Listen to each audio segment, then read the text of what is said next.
Test 1, test 1, 2, 3, test 1, 2, 3, 4. I see it. Test 1, 2.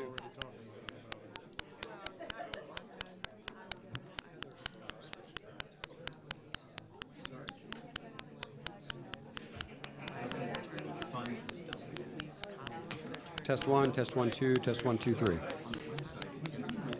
Test 1, test 1, 2, 3, test 1, 2, 3, 4, test 1, 2, test 1, 2, 3, 4, 5. Test 1, 2, test 1, 2, 3, 4, 5. Test 1, test 1, 2, test 1, 2, 3, test 1, 2, 3, 4. 1, 2, 3, 4, 1, 2, 1, 2, 3, 4, 1, 2, 3, 4, 1, 2, 3, 4, 1, 2.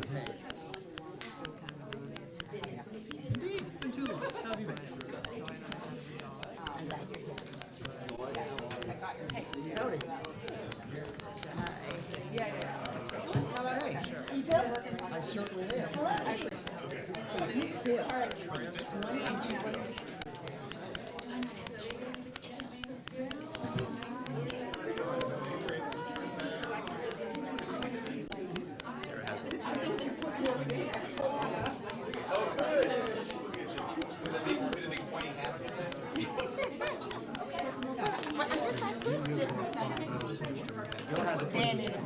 Bill has a plan.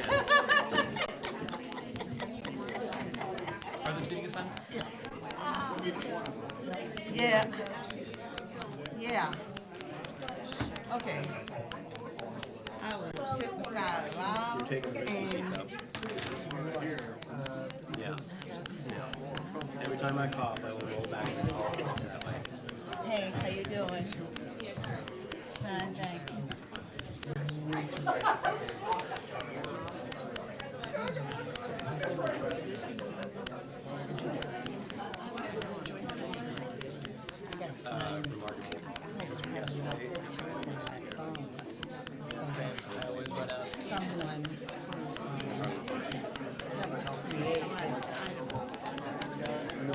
I mean, So someone, so I asked Dave, hi, how you doing? take the edge off, yes, but that's not what's happening. Fine. I asked Dave because you know I he's a just part of making sure you know the that respectfully addressing it. send me his thoughts and what he said. Yes.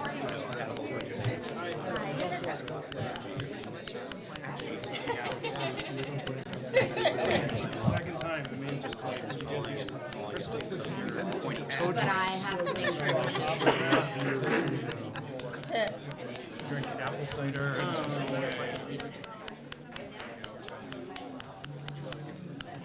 I knew I was gonna have that problem. yeah, and I do too. Like, I do good things. Yay me, huh? Yeah. Everybody has a job. Currently missing my daughter's very first ever volleyball game. Oh, here's what he's saying. I'm glad to see you here. Particularly with your bulk interposed between me and the germ factory that is Sunshine.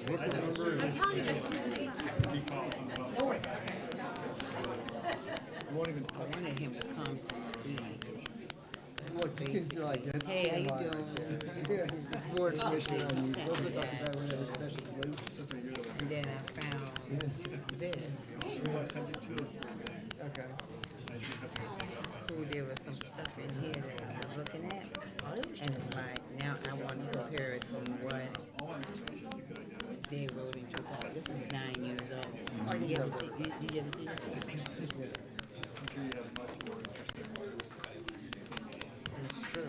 But I can't tell you who they are.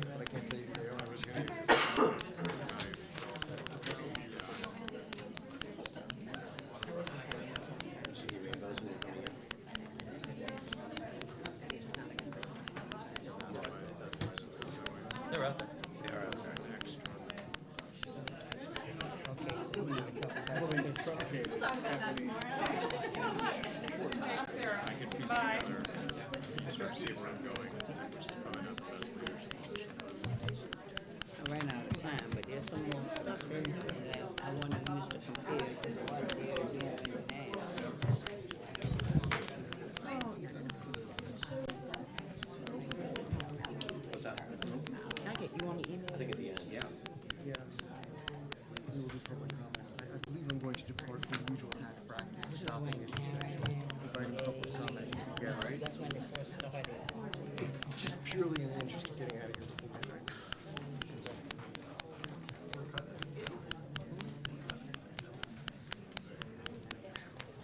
Drives.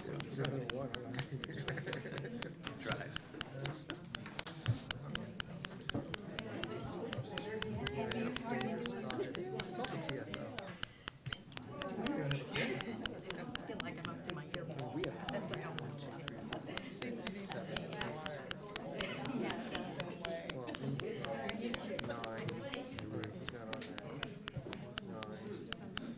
Oh, let's see.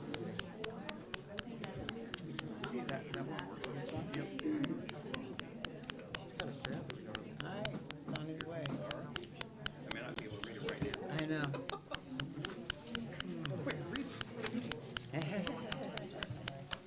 We were just discussing how many more hackers we need to start too. That's okay. Well, since if, well,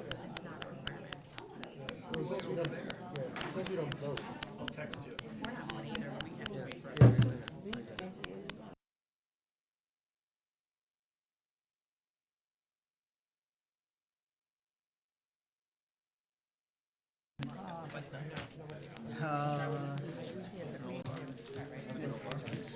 We agree with her.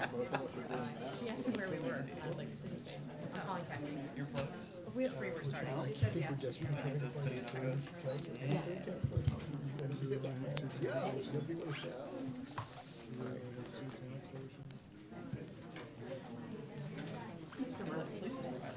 Yes, ma'am. Oh, not as nice as it is to see you, Miss. Hello, everyone. Thanks for inviting me. Heather. Wes is walking. So we can start when he sits down. She said start. But right, we need three of us. Well, the rain traffic here. Hello. Uno, dos. Right. He's here. See how I've gotten good at counting the numbers. Where? Primary school. Thank you.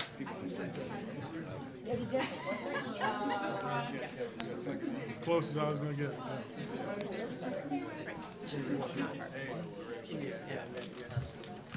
All right, folks, we got three of us here, so we'll go ahead and get started. I hereby call this meeting to order. I got a pen.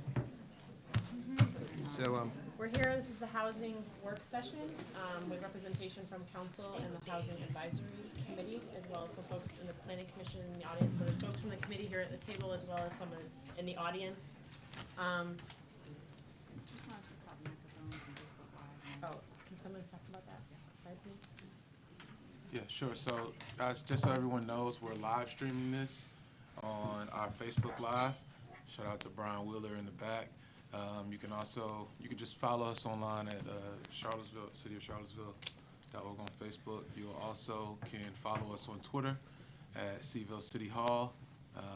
And as you can see, the media is here. So if you want to go back and recap this conversation, it'll all be there for you. And there are materials that were posted for the public ahead of the meeting, and so there's an agenda and just some supporting materials from the Housing Advisory Committee, as well as documents that Ms. Galvin had put together, and something that our legal team had put together, and so we'll be referencing those, but they are available for anyone who wants to look at them electronically. There may be some hard copies, or some of you might have already downloaded that, but that's what we're working off of. So we'll get started. okay, thank you. So, Maybe everyone could introduce yes, themselves. I was just going to Yeah. put this. So, the agenda that is on the front end of this document is short in two respects. First, it does not have a part where it says introductions and call to order, so that's now. So to begin that, I am Phil Duranzio. I am Chair of the Housing Advisory Committee, and just as a formality, could everyone who sits on the HAC kindly stick an arm, tentacle appendage in the air just for a moment here? 1, 2, 3, 4. All right, Chair knows that there are at least 10 people attached to said appendages who are voting members of the HAC and declares a quorum. All right, so, and then at the end of the agenda, we do have a period for public comment.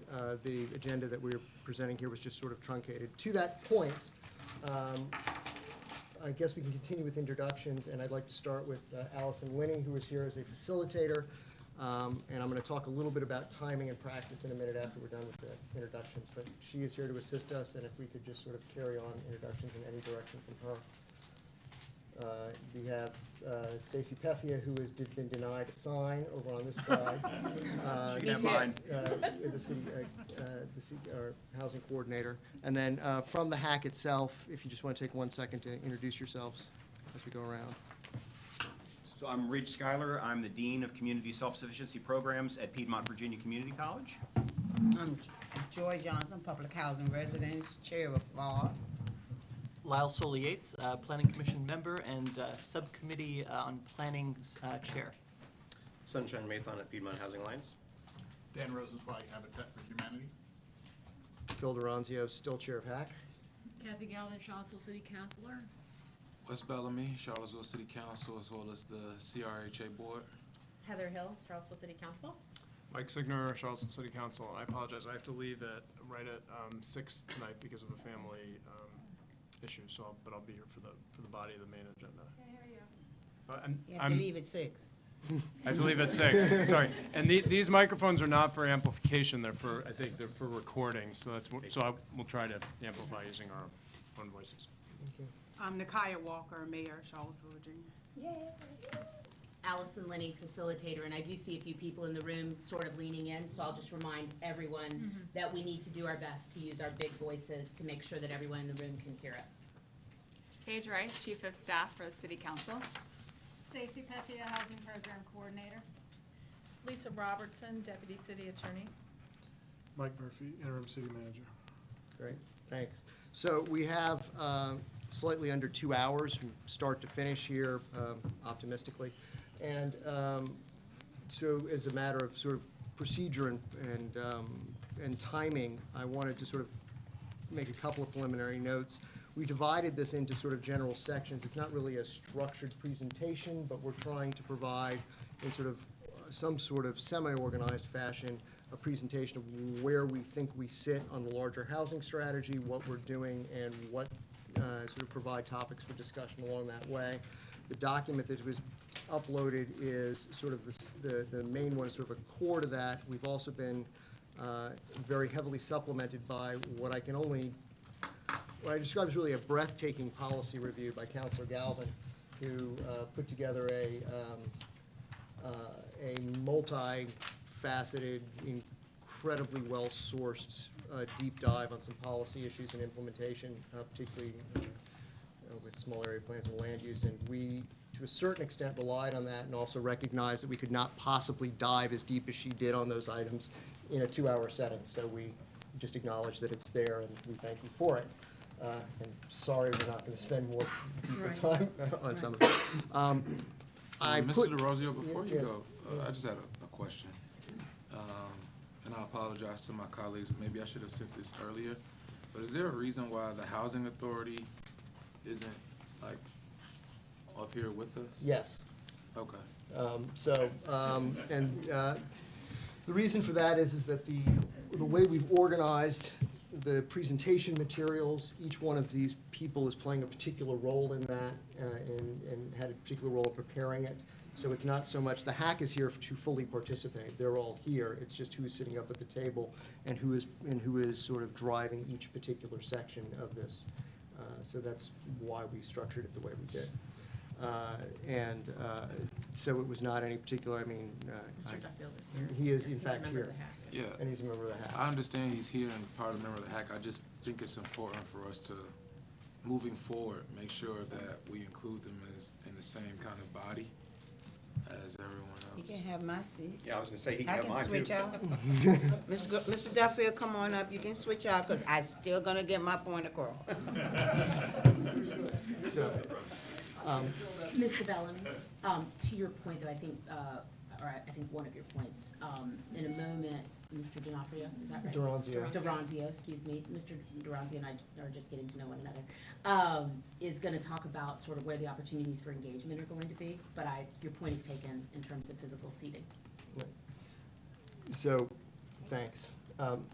To return to the interaction piece, you'll note that we've got these time stamps against this. This is really sort of an internal note. It's actually aspirational, by which I mean absolutely wrong.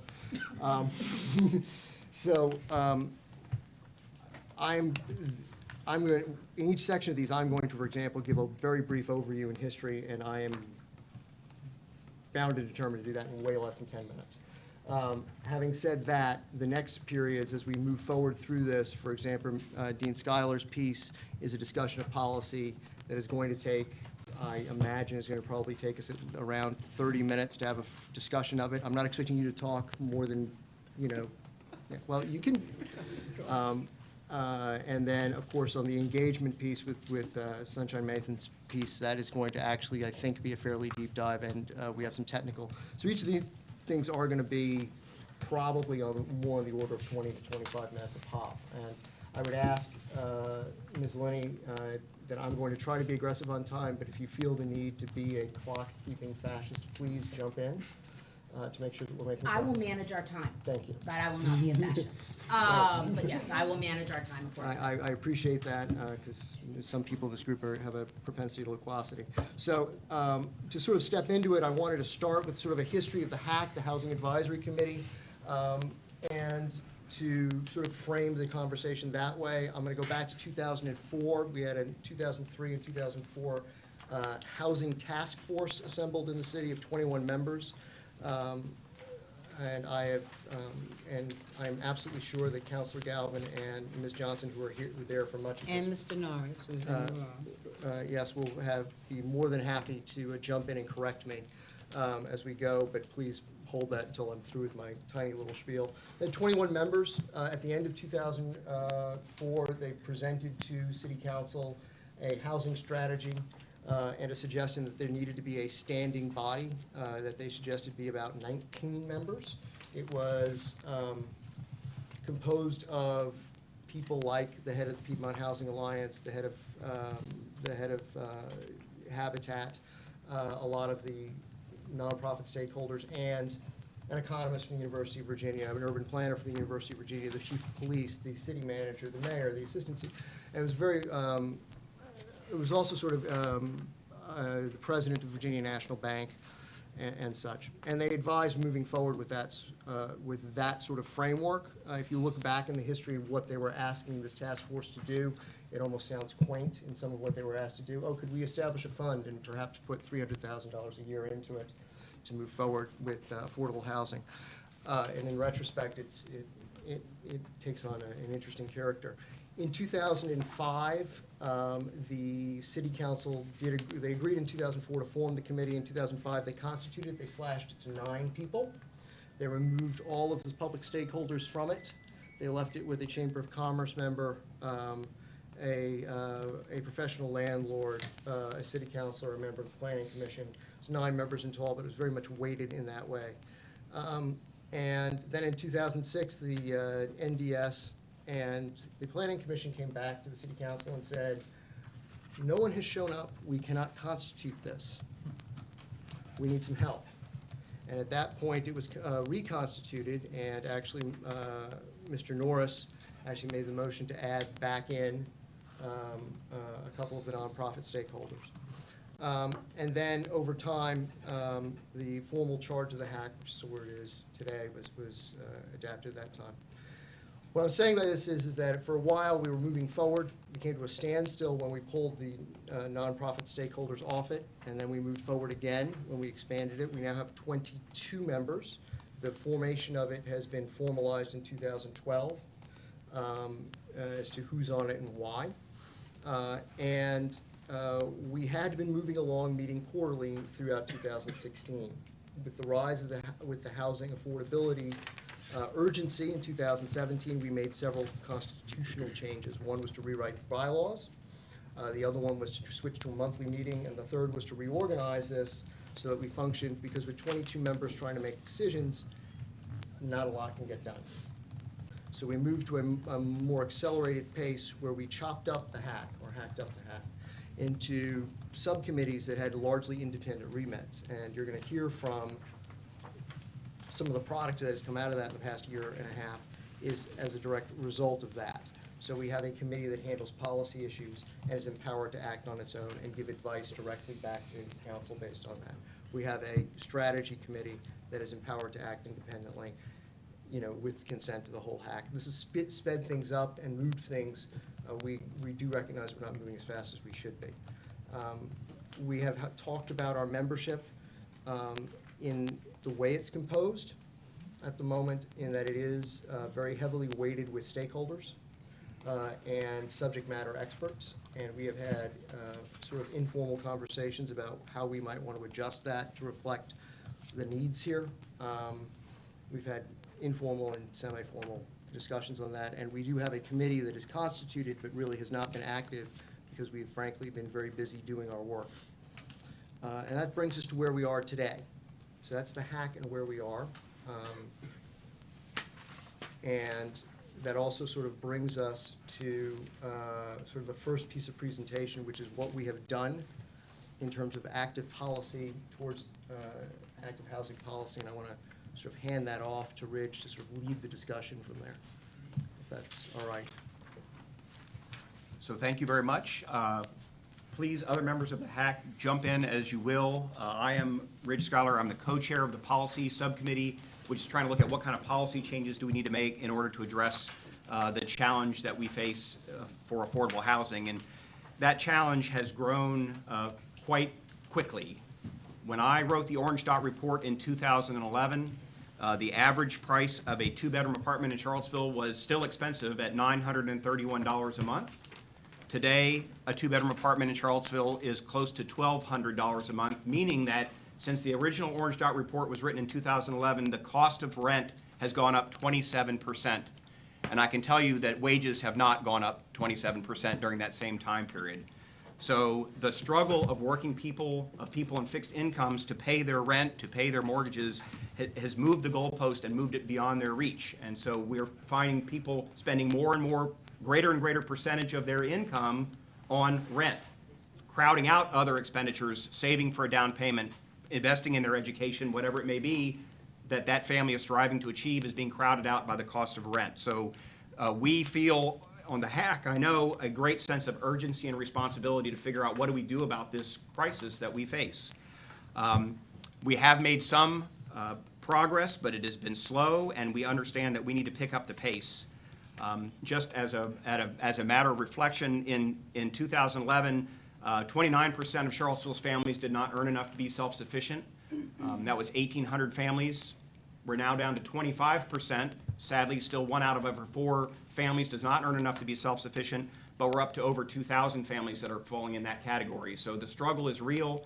When we talk about numbers, we talk about percentages, we often lose sight of the fact that these are actual real people who are struggling to support their families, but are increasingly unable to do so because of the cost of housing. It is by far the biggest cost that people face, followed closely by those who have to do childcare. So what we have done to try to address that is, one, move forward on a strategy. The only way we can solve a problem as large as this is a strategic approach that is intentional, that says, what do we have to do to get people housing that they can afford? So we're moving forward on a strategy, and developing a strategy is a slow but steady process, and Sunshine, I think, will talk more about what we envision in terms of putting that strategy together. But in the interim, there are things that we can do, and there are actions that City Council has taken. For example, doubling the annual allocation to the Charlottesville Affordable Housing Fund, which Dave Norris and company created, and it has grown. And City Council accepted a recommendation to double the amount of money that goes into that affordable housing fund so we can start investing in people and places to address this challenge. Part of that money went toward trying to house people immediately. We had a long wait list of people waiting for HUD vouchers through the Housing Authority. And so City Council dedicated $900,000 to create a city version of a housing choice voucher program where people could take that voucher and go out into the marketplace and rent apartments that they otherwise could not afford, because the council and the taxpayers have said, we'll help you pay the rest of the rent that you can't afford. That has helped move about 70 families off the wait list and into housing that they can afford. 70 is better than where we were, but not where we need to be. We also, City Council also waived some developer fees in order to incentivize on-site affordable housing. So as developments are being created, trying to encourage developers to add affordable housing to the projects that they do. There was a piece of the recommendation from the HAC that wasn't adopted by council that I'll talk about next, but we're hoping that we can create some incentives while building is going on to include affordable housing in those efforts. So, ideas that we have recommended, and please interrupt me, either members of the HAC or city council or whatever, because otherwise I'll just keep on going. Mr. Schuyler? Yes. I'll just let you know you're at the halfway mark. Holy of your moly. time. I know. So do Shocking I what cut happens with cut time. stuff off or talk faster? I don't know. Well, or make some choices, yeah. Okay. There are efforts that have been approved by council but not yet completed, like identifying city-owned property that could be suitable for affordable housing, adopting all the tools in the toolkit that have been enabled by the General Assembly but not yet adopted locally. So what other tools could we put in our toolbox to help advance affordable housing? And then lastly, waiving all fees that are associated with all affordable housing projects, including projects that are advanced by nonprofits, not just developers, but if nonprofits are doing affordable housing, waive developer fees for them so they can build more housing rather than pay more fees. And is that affordable defined at 80%? So there are tiers of affordability in our housing policy. But based on what was approved? Yes. Does it Yes. start at 80? That is my understanding. Correct me if I'm wrong. Well, why can't it be lower? I mean, dive AMI. deeper into the affordable, Because 80% AMI isn't affordable for a lot of people. In fact, I think we need Or to, 60. we have to stop thinking about affordable at 80% AMI, just because that's what the guidelines may say. That's more of a national thing, but if we're looking at, if we're looking at specifically as it pertains to what we need locally, we're well aware that the people who are most in need, they're not at 80% AMI. And to piggyback on that, that's national, but for state, everybody's going after the tax credit, and tax credit is 60% of the AMI, and people still can't Reach that.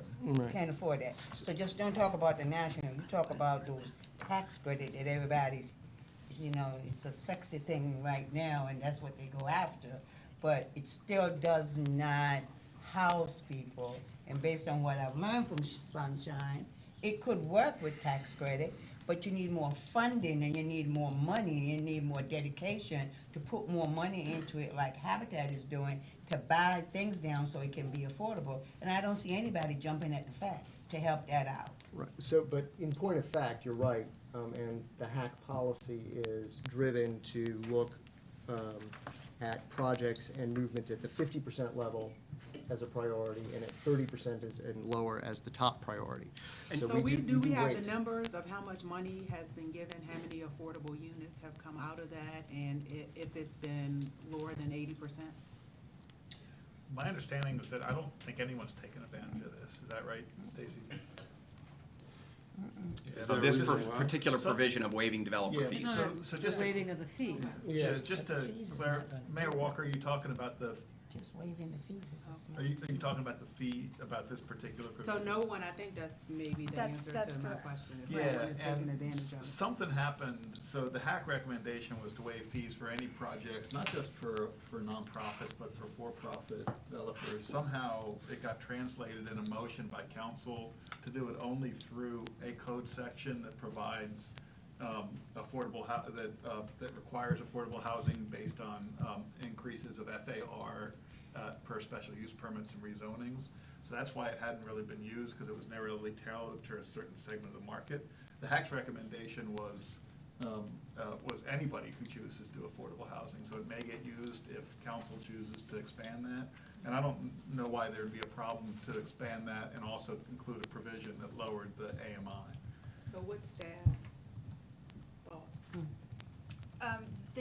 We do have enabling legislation for that, right? Yes, we have enabling legislation to waive development fees for projects that provide affordable housing units, so we can look into what that says. Is that So I need to do a recommended? timeout real Excuse quickly. me? Is that recommended?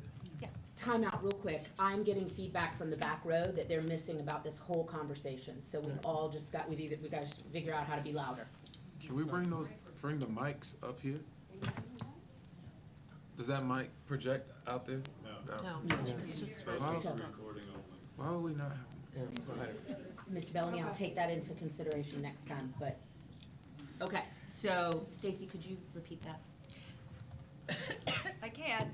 We do have, the state does provide enabling legislation to waive development fees for projects that provide affordable housing. So I need to look into the specifics of what that legislation is. I don't believe it would be for units affordable to 80% IMI or less, but I don't think we are restricted to setting it at the level. We can probably set tiers, so we just need to look in how to make that work. So in order for that to happen, after you do your research, if it comes back that essentially this is what needs to happen, like we believe we're hearing, Right. you would then provide information to us via memo, I'm assuming, and then we Yes. would just have to Pass the ordinance. or we would have to rewrite the ordinance. Does the ordinance have to be rewritten? Yeah.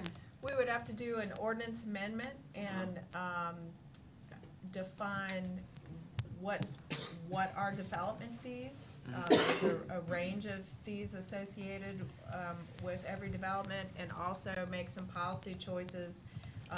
If you have a development that includes 10 affordable units among 150, whether you want all fees waived or only fees proportionally waived. So you'll have to make some policy choices along the way, but the short answer is an ordinance amendment would be required. Is that something that could happen in October? Maybe the second council meeting in October? But I think we also need to know how beneficial it is. That's what I mean, I'm talking about have the We, report back. yeah, I don't encourage you to rush it, because identifying it's one thing to say development fees, but that term includes a lot of things. It might include water and sewer facility fees, hookup fees, and,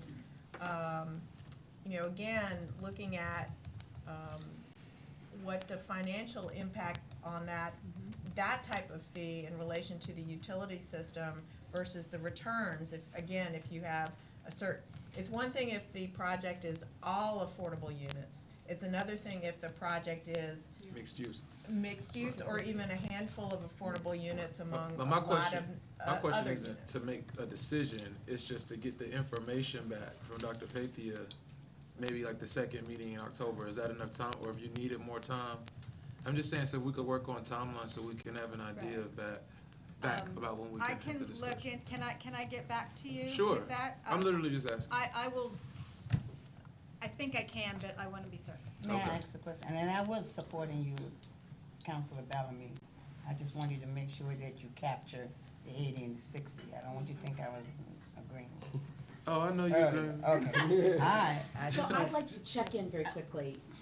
Ms. Johnson, did you want, did Yeah. I interrupt you? But I just want to ask a question because I'm not a developer and I'm learning. But isn't that fee a small amount that we're talking about? Or is it a large amount? The fees that you all are talking about, is that a large amount of fee that's being waived, that where we can reduce it, where it has a benefit to folks? It depends on the size of the project, but it can be $5,000, $10,000 in fees per project. And I'm just saying, even the community gotta put more money into either council, the state, or whatever, needs to be serious about what we have here to put more money into it, because based on what I'm learning, you have to put more money, either fundraising, either donation, either capital raise, whatever you gotta do to get the money to raise it, or a fundraiser, to put the money into it to buy the mortgage down. So I think that's one piece of it. So is that gonna, if a point of order, if I may, is the HAC is gonna be recommending additional policies, correct? Yes, So that's what I'd like to Okay, check so in I on. just wanna make sure we're So, doing it. so May I that, check in very quickly? Thank you. Yes. So is this the nature of the conversation that you were hoping would happen at this section? Or Yes. is there some more information to present? so I have just a few more things to add, but this is exactly what we were trying to stir up, which And is, how much longer would you all like it to go on? I think 10 minutes. Yeah, I think Great. 10 minutes or so. Proceed. for 10 minutes. You got it? Yep. Just so people in the audience can understand, we talk about 60% AMI, 80% AMI. What does that mean? Well, just to put that into very clear terms, for a two-person household, 80% of income, 80% of AMI is $49,000 a year. So if we're helping people with rent at 80% AMI, we're helping people who make $49,000 a year. If we're talking about people at 30% AMI, again, a two-person household, we're talking about people who make $18,400 a year. based on my research, there are 590 families that make less than $10,000 a year. If you look at the needs assessment, it would show that the vast majority of need is for people at the lowest end of the spectrum, which are the most expensive to serve. So we just have to get our brains around that. And so, there's it may sound callous, but I think of a needs parfait. There are people at every level who need help. Some need more help than others. But the folks who need the help the most require the most investment, and we've got to be ready for that. And to the 30% and the housing authority, one of the things that we are going to expect to see in a housing strategy is that we need to redevelop the 439 obsolete homes that are owned by the housing authority and Friendship Court. That's part of the strategy. Is simply rebuilding those 439 units is got to be, and that's going to cost money.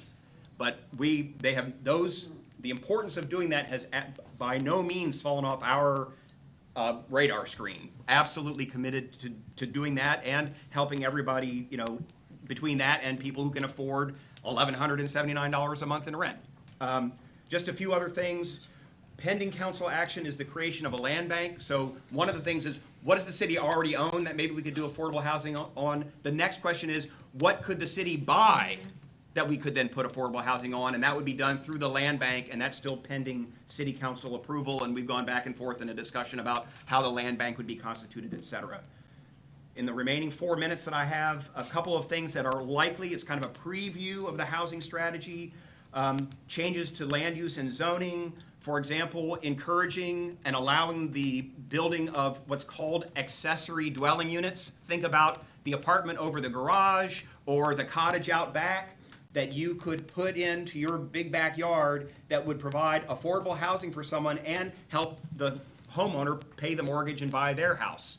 So we want to encourage more of those kinds of affordable accessory dwelling units is what they're called. Purpose-building rental housing that meets the missing middle. There are people who work for a living who could afford $800 a month, but there are no $800 a month apartments.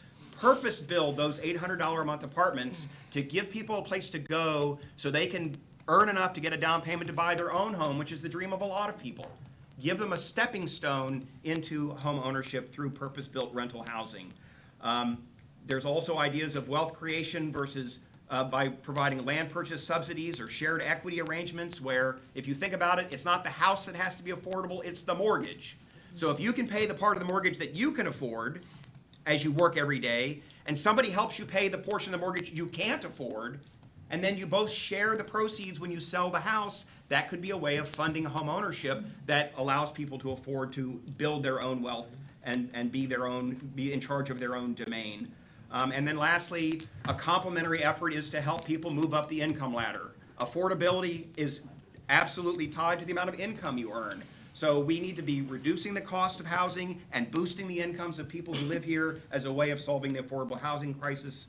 It is a daunting challenge, what we face, but we remain undaunted. Yes. 2 questions, if I may. So can we apply our housing voucher program to units that are built at 80% AMI so that we drive down the cost and make it more affordable? Can we apply? No. That's how I've been told that often a lot of the LIHTC programs use that. If they're at 60% AMI and to get to a deeper level of need, they will use housing vouchers to then further supplement and further subsidize. But they already do. Yeah. So I just want to make sure Yep. that that's, because I know people are talking over and over again about we must build the units at lower AMI, but I'm here also understanding we could build, a private developer could build at 80% AMI, but we could go back in with a voucher to drive down the And yes. cost. So essentially subsidize the cost. Yeah. And we are, I think our the voucher program that you all adopted allows that to happen. Okay. Yeah, we do that. Here's one challenge though. And I have people in my program who are receiving these vouchers and it is a godsend. So thank you very much. But in the back of their minds, they're worried, am I going to be priced out of this apartment if the voucher goes away? And maybe I better not go to that market rate apartment because maybe I can't afford it a year from now or 2 years from now on my income. So maybe I'm not going to go for that apartment that the voucher would help me afford, and maybe I'll just stay where I am in a place that isn't suitable for my needs. So it's a challenge. So It's just a practical challenge. So we had this discussion briefly at the Housing Authority meeting on Monday, and I'm confident, I'm only one counselor, but I'm confident, as I said at the Housing Authority meeting, that this will be funded. This is just what I believe. I think that my colleagues on council believe in the program, and we've seen the impact. But to that point, I think it leads to another point. One of the reasons why I believe that the Housing Authority needs to be more involved is, so the past 2 weekends I've spent time in Northern Virginia and DC. And then before that, like basically just going on a housing tour. Other localities use their housing authority to build these, to do this stuff. But we seem to think that, and I'm just gonna be very blunt, maybe because like I've had a long day or something, but we seem to think, or my perception is that we believe our housing authority isn't capable of doing this kind of work because of what's transpired in the past. But our housing authority currently today has been doing phenomenal work. They've been working with FAR, working with CLIC. They're much more further ahead than they've ever been in regards to redevelopment, in regards to site plans, RFQs, RFPs out. So when we talk about developing a land bank, which I think is fine, you need multiple ways to address the issue. That's one tool. But we often leave out the housing authority, specifically when we talk about saying, let's go purchase land. The city can't purchase land. We have to have another mechanism to do so. The housing authority should be our mechanism. If we have lots that we want to purchase, let's allow them to purchase the lots. This just makes like common sense to me. Let's use the housing authority to purchase the lots. And then we know the housing authority already works with people with vouchers. We know that they work with the specific AMI that we need. Then why not empower them to do this job? They've proven that they can do it, so let's utilize the tool that we already have instead of making new tools. So can I ask a question about that? Sure. Because my understanding has been that you need to be able to float bonds, issue bonds. Correct. And you need a credit rating for that, and Correct. that is where things break down with the housing authority at this point in time. Right. So that's number one. Mhm. Number two, the land bank can also float bonds because it's an authority, and it can then take all the brownfield sites and grayfield sites, clean it up, and then flip it and sell it to the housing authority or sell it to a nonprofit. So in my understanding, I would think that the land bank may have a better credit rating, I don't know, but that's my question. Yeah. How do you activate the housing authority if it doesn't have the credit rating yet? So currently, we don't have land banks that currently have credit ratings, correct? We don't have it at all. We don't have it at all, thank you. So the housing authority has the ability to be able to do that a lot faster than the land bank. So when we say like the credit rating part or floating the bonds, I said credit rating, but floating the bonds, from a housing authority perspective, we as council could empower the housing authority, or in fact work with them like in a collaborative effort to be able for them to get the bonds. We can help them for a little while and then until they become self-sufficient. But that's a tool we already have. So what I would ask, Good. actually, is that both counselors, Bellamy and Galvin, have actually jumped ahead in the presentation. Okay. And actually, we can circle back to this because we, to put a pin in this, because they're actually driving towards a point that we're gonna circle back to on sort of a larger piece. Can I put one more pin on this? Of course you will. And this is about the ADUs. One chronic problem is You gotta explain ADUs. there is accessory dwelling units, is that there are underlying covenants in many of our subdivisions that prohibit accessory dwelling units. So we need to tackle that somehow, and we need to research that, because otherwise it won't be used. My understanding is that is I would on, agree. that is Okay. coming up, is that correct? A piece of that is also coming up, and I will say Okay. that accessory dwelling units, Counselor Galvin is right. In general, of all of the sort of 9-dimensional chess we have to play and sort of threading through regulatory issues and financial issues and all that, accessory dwelling units is a relatively easy lift to really, to move that and move the needle. If you get rid of the underlying Well, covenants. there are several things that you can do that are fairly clear and direct and one step performance to really juice that up. But, so if you would sort of come to the, That's all I got. all I right, have a question about the median income that you're using for families. What is the amount you're using it from? So what I'm actually looking at is the housing needs assessment that City Council commissioned, and I'm looking at page 15, and it is the household income level definitions of the Charlottesville metro area by the U.S. Census Bureau. And so according to HUD, last year that was, I think, 76.6, and this year it's 89.6. 80% for four.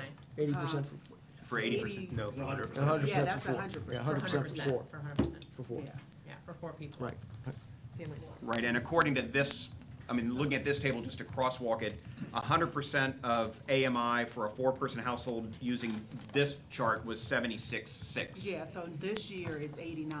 Right, right.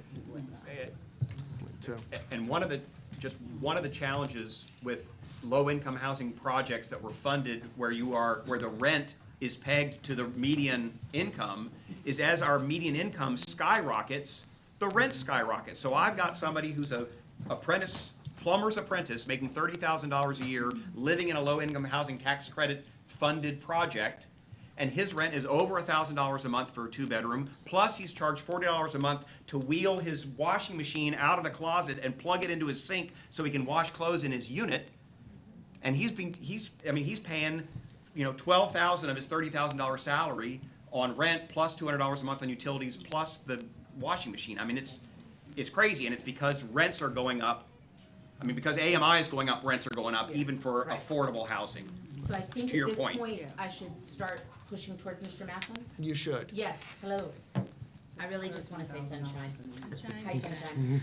Okay, Mr. Matham, if you want to Yeah, so, go now, faster on to than 20 strategy. minutes, that would be outstanding. I will endeavor. First of all, I'll try to speak loudly, but I was laid low by a head cold this week. It has now moved into my chest, so when I speak loudly, I tend to cough, so I will try to overcome that. Before I dive into this a little bit, I do want to say that we had actually hoped to have a proposal for an engagement and outreach effort earlier this summer.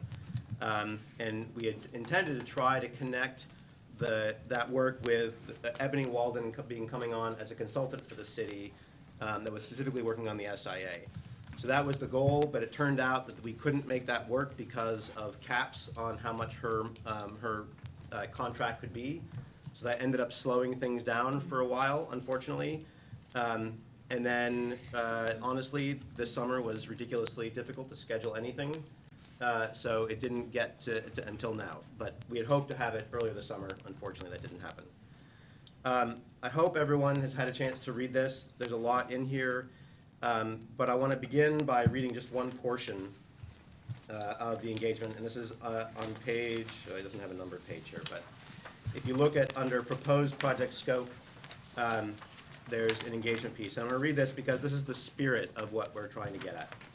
So in Charlottesville's history, the failure of institutions and city government to be accountable to low-wealth communities, particularly communities of color, has taken many forms. Violent suppression, structural oppression, neglect, half-hearted or insincere attempts that serve to manufacture consent, and well-meaning attempts that end up failing due to their assumptions, framework, and processes favoring those in power and resulting in lopsided and inaccurate information, community inaction, or community harm.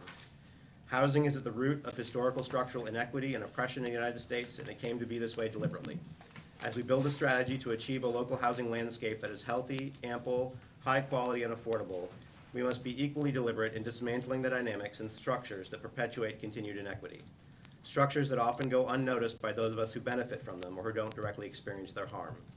To that end, rather than relying on the existing power structure to set the narrative and define the discussion, the community engagement strategy must leverage community relationships and expertise to genuinely engage our community. This methodology is vital to the project's success and to the quality and legitimacy of the final affordable housing strategy. So that spirit is intended to be what it is that laces through the rest of the work as in the proposed scope. In the sense that the proposed scope is to hire a consultant, but that consultant is ideally to work with us and then work with a number of interns and community members to go into their communities and do the real work and engage with folks at that level. I'm not going to go into the details of all that, because I think we'll probably have a conversation after this point. But I do want to acknowledge also that when we began the idea of thinking about engagement and outreach, on some level, the purpose of it is, there are a number of ways in which you could approach that. But we realized that there are actually a multiplicity of needs that this engagement and outreach process needs to account for. Some of that Dan is going to get into in a little bit, which is that the housing needs assessment that Mr. Schuyler was referring to earlier, excuse me, it was a big part of what we need to know about what our housing needs gap is in the city, but it's not the complete picture. There are some gaps as it relates to home ownership, some gaps as it relates to homelessness, some gaps as it relates to home repair and keeping people in place and preservation. And then there's another level of qualitative component, that the housing needs assessment is an important part of our picture, but not the complete picture. So the goal of this engagement outreach portion would be in part to begin to address the qualitative needs data gathering, to get some of those stories in place. And additionally, if this is going to be a community-wide effort, ideally, I know we'll never get to a point of absolute consensus, but ideally, we want to be as much on the same page as possible, and the only way we get there is through education. So part of the outreach has to be about education as well. And then the other part too is if we're developing a housing strategy, we actually have to establish what our goals are. And I know on some level it's easy to point at and say, whether it's 3,000 or 4,000 units, that's our goal. Well, that actually needs more refinement to actually be a true goal. So by when? And in what are we going to prioritize first? There's a number of, there's more work that we need to do as a community to collectively identify what our goals are going to be. So the intent of this outreach process is to engage the community as a whole to facilitate that. Timing is critical. We know that this work, which is complex and consequential, that it has, on the one hand, demand for urgent action, and on the other hand, an obligation for thoughtful, long-term planning. Like that, there's a tension there between those two components. And I feel I've been in the middle and I've been on both sides. Like you kind of want to, you have to deal with it. So if you look at the timeline that's there, it reflects that dichotomy to some extent. So the first timeline, which I'm calling aggressive, I mean, these are arbitrary terms, but aggressive optimistic. That timeline is attempting to honor the timeline that CLIC has put out there as far as that demand for urgency. This is a suggestion of what that might look like as far as ideally getting a preliminary first draft of the strategic housing plan by early February. That being said, there are a number of folks on the Housing Advisory Committee who were skeptical that we actually could achieve that timeline. That's why there's a second timeline, aggressive skeptical, that attempts to, from some people's perspective, provide a balance of what people think is more realistic and then honors that need for long-term planning. There probably is some balance in the middle, but part of what the goal tonight is to get some guidance from council on what would be most reflective of your priorities. So that's a point of conversation. And then lastly, on the back of the I don't know where it is here, sorry, page 6 or 7 in, there's a proposed housing strategy community engagement budget, which reflects our best attempt at coming up with a preliminary budget that would be sufficient for the consultant, and then for the interns and engagement process, and then all the tools and parts that we need for that. These numbers are estimates at best, and if in some cases probably overestimates, but we don't want to have to come back again for asking for more money, so we want to make sure we had enough in the ask in the first place. Will you return the money if it's not used? Yes. At least That's a little odd. I don't even think it's the I don't even get spent. I'm sorry. Would you, Mr. Malcolm, would you like to have discussion now of this? Or Yes, please. for- Oh, no, I think the whole thing. Or should, You know, Dan, I've never called you by your last name. Help me out. Mr. Rosenfeld. Mr. Rosen. And Sunshine is Dan's better. Mathon, Yes. Mr. Rosenwine, but I'm learning all the last names. Dan, Mr. Rosenwine, would you like to present and then have discussion, or discussion and then present? I think it probably makes sense to present because what I'm saying really overlaps with Okay. what Mr. Mason. Great.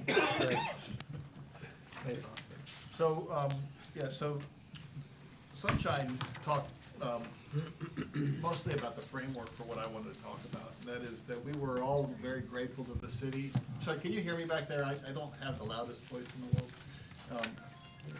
I never knew that. That we were grateful to the city. We thought that the needs assessment was a really good first step. It gave us that number, right? That number of 4,000 units by 2040 was no surprise. It wasn't a surprise to any practitioners because we are in the community every day. We look at the data, but it's good to have that universally agreed upon number so that we can begin to come up with what we're shooting for. But shooting for just a number potentially has some significant negative impacts, negative consequences. And the history of our housing strategies and our housing interventions across the country, many of them, the root of them are when we shoot for a number and we don't look at the qualitative components. So if you look at the giant housing projects that we've been tearing down across the country, Cabrini Green in Chicago or Pruitt-Igoe in St. Louis, that was the most expeditious way to put a lot of units into the housing ecosystem, but it didn't look at a qualitative component, and they were subject to the racist policies of their day. So they were actually either black or white. And so we have to be really careful about that because the tendency to look at units and not at housing solutions could leave us down the road with unintended consequences. So that was sort of at the root of what the HAC thought about and talked about when it looked at the housing needs assessment, is that for us to truly base a strategy on the needs of the community, we have to first and foremost listen, talk to people who are the experts on the housing crisis. That's the people who have an acute housing need and can't afford better housing, and ask them what their vision is of the future. What are the interventions that would help them move forward? What are the strengths that they bring to the table so that we can craft a policy that's fit for the people who need it, not imposing solutions from outside of communities? That was thing one. Thing two is that for us, housing is a continuum and it's a process, it's not just a number. So for different people, the intervention is very different. So in the homeless system of care, for example, there are gradations of support needed for people who are homeless. There's chronically homeless, there are situationally homeless people, and the interventions are different. And so we need to ask. So I have a question. Sure. So, because this $200,000 price tag, why wouldn't we, I think that there are already experts in the community that have this information, right? I mean, if you're talking about like our homeless citizens, then if you connect with the Haven, why do we need to spend, I'm just confused about why we need to spend, what information do we not have that we need to spend $200,000 on getting? It's an excellent question. We actually, I think they're two sort of interrelated but sort of different things. I think we do need to listen because we don't want to make assumptions. I know a lot about home ownership, for example, but we're out in the community every day and we learn new things when we talk to people every day. But what the main ask is, if you boil down what the HAC's ask is that what we want is for city council to actually adopt a resolution that incorporates a fuller range of qualitative components into the housing needs assessment. In other words, we have a housing needs assessment that has been presented to council. We feel like it's incomplete, and it won't be complete until there's a deeper dive into things like the qualitative components of homelessness, of rehab, of home ownership. So at the end of the day, we have a housing strategy that's not just about units, because units, the path of least resistance, isn't necessarily going to produce the types of housing solutions that are a good fit across the spectrum, but that the housing needs assessment formally adopt the research that, frankly, the HAC members are prepared to do. So I don't think it's gonna, this is not something that has a price tag to it other than the community outreach. But what we want is a commitment from council that this is gonna be part of the needs assessment that rolls up into the housing strategy. Does that make sense? No. I mean, I hear you. I just think we have, I think we, looking at engagement, I just have to think about this some, because I think we have all the information we need, to do what initially needs to be done, right? And so that, there need to be places for families to move into, right? Which is, I think, separate from how do we go from maybe needing assistance to self-sufficiency, and what are the barriers between getting there, if I'm hearing some of what you're saying. But I still think that there are organizations all throughout the city who that is what they do every day, right? And they are supposed to be already connected with the community and serving citizens. So I'm just confused about how this will, so I get the peer-to-peer maybe relationship and members of the community going out to the community. But I mean, I just think we have, I think we have this information. So can I give you an example of where I think there may be a gap in our knowledge? So housing, some of where there's inequity in housing in the community is where people can afford to live. But we don't really know, for example, what's affordable in the Greenbrier neighborhood versus what's affordable in Belmont or the Prospect neighborhood. And we know, I mean, we got a pretty good sense of that, right? But we also don't know certain things like what's some of the wealth gap. So we know that, for example, that our home ownership rate is half of the national average.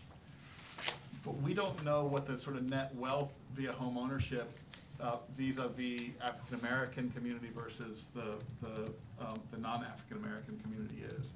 And until we know this stuff, it's really kind of hard to know how to target some of our work. And so some of it is we're trying to identify some of those gaps. Where are there not opportunities? I'll give you a more specific example that relates to like a family that we serve, for example. There's a woman who actually had housing. It was kind of substandard, but she tried to move to 2 different school districts that she could afford in the city of Charlottesville. And in both of those cases, her kid got brutally beat up. And so she wanted an alternative. There was no place that she could afford where she could go. So in that case, we happen to be building, we happen to have an opportunity to build in an upper income census tract with a different school. And so her son, they went through the program, she was able to move to a different school district. So it's those kinds of things, like what are the real barriers and barriers to opportunity that give people housing choices? Yeah, but we need to, like, so in that situation, so you're saying that there are already 2 school systems that there were, that this family had issues with. That is a conversation that we need to have with our school division, right? Not moving them from school to school. Not moving them into a higher census tract. That means that we understand that all of our schools are not receiving the same level of service. So that is a problem with just poverty overall in the community. And I think that's, like, what would you get from, so what would you expect from, like, give me an example of a survey question that would address that. This is less of a survey question, but so for example, how many homes are affordable in this census tract versus how many homes are affordable in this census tract? And so one of the things that the city does, for example, is in our comprehensive plan, there's actually a strategy to try to infuse affordable housing in areas of town that don't have it. We don't know all of that yet. So it's hard to satisfy that goal until we know. We have some basic idea. We know, for example, where the CHF funding has supported affordable homes in various census tracts, but we don't have a full understanding of that. My question is like, I'm sorry to cut you off, but like, and it's not your fault, it's not Habitat's fault, but like, we've spent so much money on consultants, studies, all of this research in years past, and I'm hearing that we don't even have this fundamental data that I would think we would know first. But we have to have it. I mean, if Then where is you it? can go talk to the superintendent and talk about what kids attend the schools, Greenbrier versus Jacksonville versus Clark, and where do they live? Like, why do we need to spend $200,000 on that versus asking for the To be really information? clear, we're not asking for, there's no money attached to this. All we're asking is that when that data comes in, that it be incorporated into the housing needs assessment. So there's no price tag on this. So this community engagement budget, That's separate, what he's addressing right now, the gaps in the assessment. But Sunshine but was is the this building. not But they are supposed to intertwined. help? Okay. They're intertwined in the sense that the goal of the engagement and outreach process is to provide the opportunity for the qualitative input. So even though there's not necessarily direct dollars, as Dan is suggesting, as far as talking about this specific question, there is an interlink in the need. The overall goal of the engagement process is multifaceted. It's intended to supplement the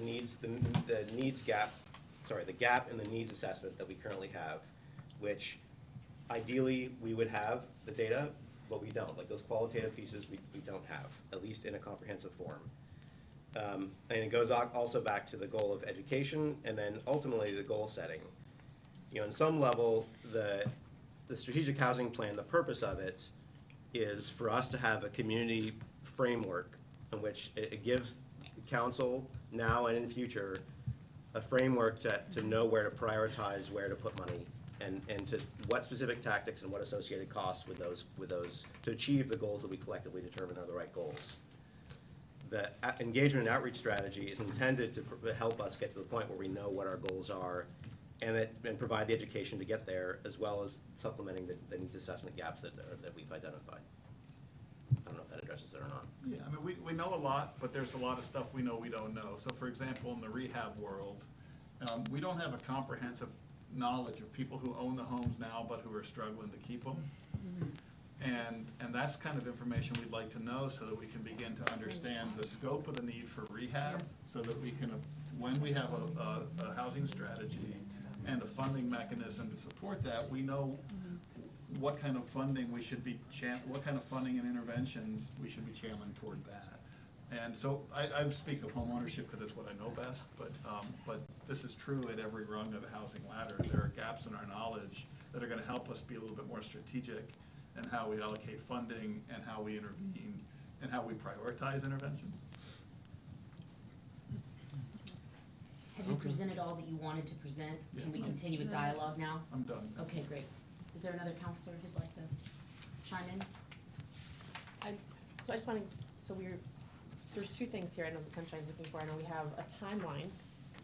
And that I we're would, trying to- actually, I would like to make speak one up. further, Okay, go ahead. one further point on the timeline, which is, if you notice, both timeline versions assume that the funding for the consultant is approved at the next council meeting. That's the trigger point. So, I just want to make that point. And is the 200,000 just what you need to do the community engagement? That's not the consultant fee itself. That includes consultant and community engagement as well. Because the All of that. consultant is 120, right? Again, that's an estimate, but yes. And the plan is they would stay through the housing, they would also be part of the development of the strategy? That's correct. Can you help me understand why we would need to pay the $120,000 for a consultant? Would they be doing essentially the stuff that Dan was describing? There would be a part of that, and Stacy, I don't know if you want to chime in. When we had proposed an initial scope, then we put that in front of Ebony, which was a somewhat altered scope.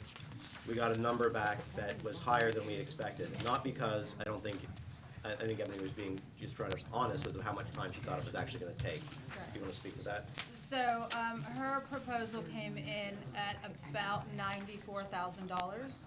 And that was and she had actually cut back on a lot of what we had originally put out in a draft scope. Do you have that? Sorry. Not with me, I can send it to you. So the idea, really, what she was going to do was lead some in-person community meetings in neighborhoods that we identified that tend to be underreached, right? And then she would work with the interns that we hire, which we are looking to hire from the low-wealth community, whether those are FAR interns or from other organizations, and train them to do the peer-to-peer outreach. So she was going to train those interns to do that. And then she had also suggested recruiting members of the community, whether that is members of Impact, it could be HAC members, it could be from any volunteers from the community that would also go through a training process to do peer-to-peer outreach in their own communities. It also includes preparation of materials. One of the things we had talked about that we thought might be really useful would be to create what we call a discussion in a box. They used this in Austin, Texas for their housing strategy work. And that would be to create, it would be the same materials and discussions that are used within the community meetings.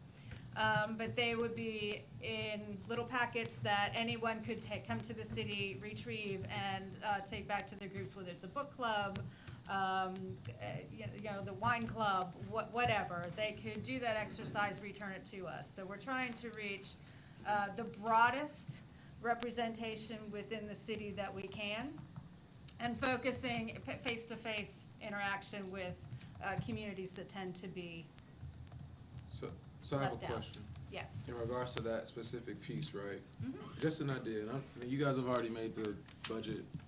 I'm just thinking about an idea in terms of engagement. Opposed to us bringing in a consultant from outside of the community who many people may be reluctant to speaking to because there's a lack of familiarity or they don't know, regardless of what they look like.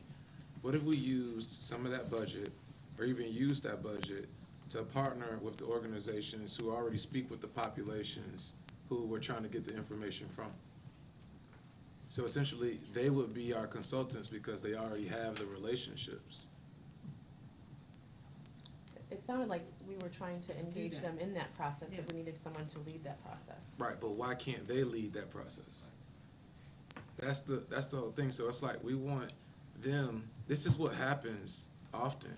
It's like someone else gets paid a larger amount to come and work with the people who already have the relationships, and then they're getting paid the larger amount to basically ask those who are already doing the work to do the work, and we're paying you to help us do the work.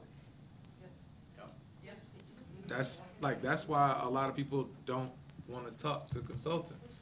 Would it be fair to, Oh, sure, I'm just asking, I mean. yeah, no, I think it's a really important point. I think, would it be fair, like inevitably, what would happen with this at all is would be an RFP. So, in that scenario, anyone actually has the ability to respond to that. And so would it be fair to be explicit in the characterization of the RFP, that it explicitly invites local community members and local organizations to respond?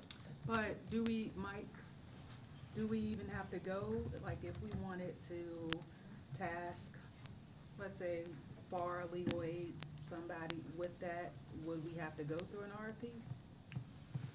I mean, and this is without seeing the scope. I don't even know what. Based on what The scope's right the here. dollar thresholds are, right? I think It's in we're there. well outside of any quotation process, since I imagine it's gonna be more than $50,000. Not to put a fly in the ointment, but just a week ago, we were talking with the planning commission about the need to do zoning changes. And Ms. also, Galvin.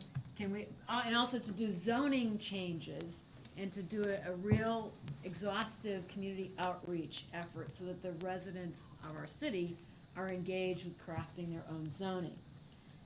Number one, can this approach be expanded to include that as well, so that we're not overstaying our welcome with the residents of the city, doing this over and over again? But we're on a different timeline, right? But I mean, I'm just asking, is that something that can happen together, or is it sequentially combined? In that case, you'd have the zoning folks that write the zoning be with side by side with the people who are of the community, engaging the community. But zoning seems to me a big part of what needs to change for our affordable housing goals. So that means that the comp plan timeline that we discussed last week Yeah. would be Pushed. one has to go one way or the other. Because you guys are trying to get started like in 2 weeks and out and go. And that's what I raised that last week, is knowing that this was coming. Yeah. That So- if we wanted to marry these things up, that they were on different. But I think So- if we're working with the right partners, people will be open to talking more than once. You think so? Well, I mean, it's Yeah. something to Like ponder. zoning is, you know, if you're talking about really talking to every single person who lives in the city and, has a right to housing, different people understand things on a different scale. Zoning is complicated. I understand housing to a very degree, but when it comes to zoning, I go to Kyle or I go to Dan or I go to Jose because they understand that. And I think to compile both, you could lose people Okay. if you're out there talking to them because they're two different. It's orange and apples. So I agree with you, Joy. At the same time, I actually think to some extent it's an opportunity to connect why zoning is important. Because if we're talking about affordability, Sure, that's the education piece. that's the Got it, education. That's piece. the okay. education. All right, education that's piece. the But to connect- actually go out and want to take the time, you know, because if you're meeting people where they are, they might be cooking dinner and you are just limited. So to Joy, a do you certain think that can time. happen later, though, with the same technique? Process? Yes. It's worth a I shot. think I think the education, and you know, you have social media and you have phones and people, they look at those things, they Well- read those things. I just think zoning is a different animal. And it affects everyone's life. And, really and you gotta kinda understand what that lawyer over there is talking about. Hey, wait a minute. So what I'm hearing then is that it can be sequential. The process can be used again when people are ready to talk about the zoning, but to get going, you're wanting to talk first about these other components of See, housing. I think for me, just how I I can only speak about my experience.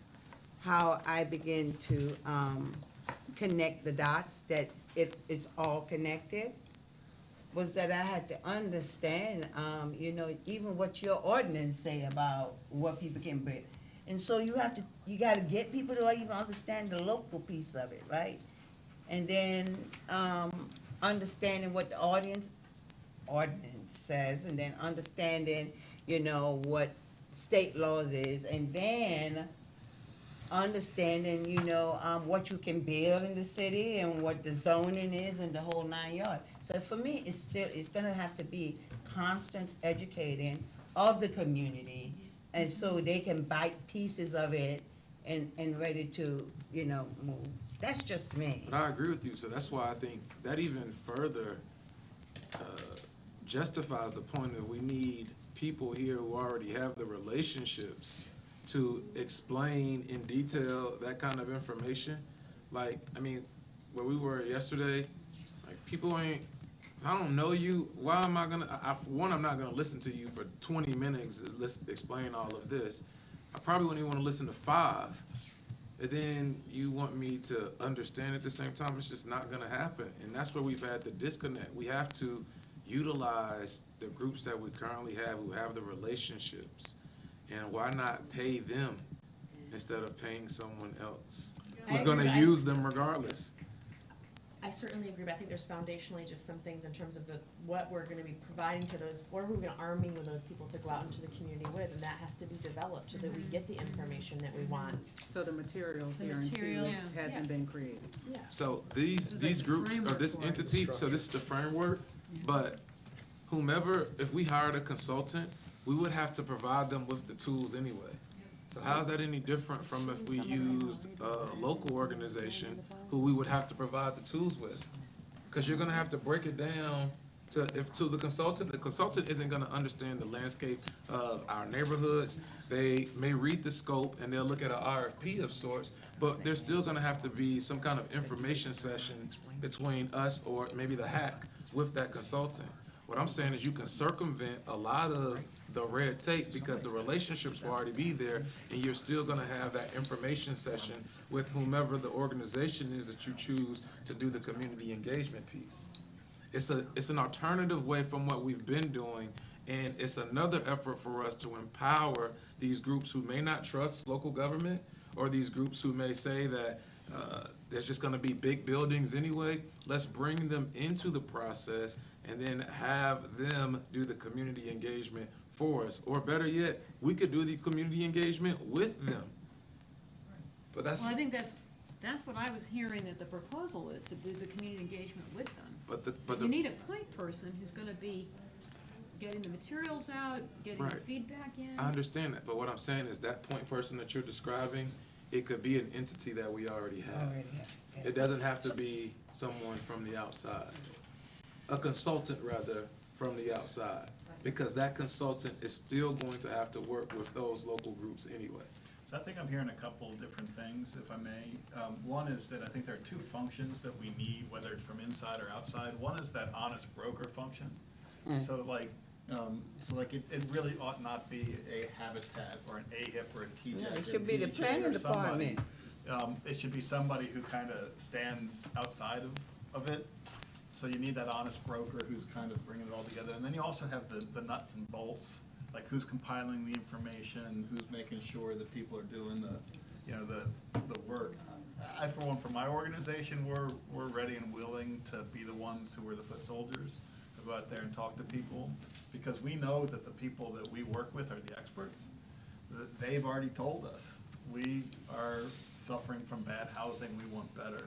And so, but we need to have something that's a kind of coordinated questioning protocol. And you need some entity, and I don't know whether that's an existing entity here, West, or whether that's an outside agency, it doesn't matter to me, or an outside consultant. But I do think we need that separate body who's kind of floating above it a little bit and coordinating. Because my understanding that this resource will continue on through and help with the development of the strategy along with the resources from the community and the resources around this room. But they will be here through the end of that process. Correct. So it's not just the engagement part, it's also just seeing through actually taking that engagement and all the other data that we have and transferring and helping us to build that housing strategy in a pretty tight timeline. Do we not think we currently have organizations who can do that? They're gonna be Wes, the I feeders. believe there are people out there who can do components of this. I believe that if we don't have a point person, as Dana's describing, that this will not get done on either of these timelines. And I thought we were hearing from Click and the other communities that they wanted to have this engagement layer done. Because we've never talked to them about them actually being the point people. It's always spoken about as if we're gonna bring in a consultant, so they'll be working with the consultant. That's the philosophical shift we have to get away from. But I've belabored the point, like, I've said my 2 cents. I'm not mad at anybody, like, so y'all can. May I make a process recommendation? I think part of what's needed here is more information about what the magnitude of this Right. consulting engagement is. And so I think your counselors are asking you for more detail about why it would possibly cost this much money and exactly what the person would be doing. So I think you need to get back to them with that information before you can ask them to make a decision on this. Just one note for me is that, as we're sitting here talking, you know, for me, we have a planning department. I have traveled all over this country, and one of the things that, and I keep saying it, you know, I guess I keep tutoring it, maybe one day it will change, that there has to be a major shift in this planning department, because most of the planning department that I visit with in different cities, they are an advocate for the neighborhoods. And they carry some of this banner. They have some of these things that we're asking for and numbers that we're asking for that you can put your hands on. And it's a shame that we can't get that from here. That was just I just wanted to put that plug out there, because then you wouldn't have to be asking. You could be asking money for doing something totally different. Than to bring in a consultant. But I really feel like, you know, I guess I'm beating up on the planning department again, huh? I think the point is noted, and the question is who should take the follow-up action from this particular point, and how do I help you take advantage of the 35 minutes you have left for the other topics that this body needs to discuss? So what would be, can someone help me with the action item here? Seems to me that if the HAC is interested in this being at the council as soon as September 17th, that there's some timelines to observe. And they're pretty tight, because that means to me that we reach a decision by next Friday.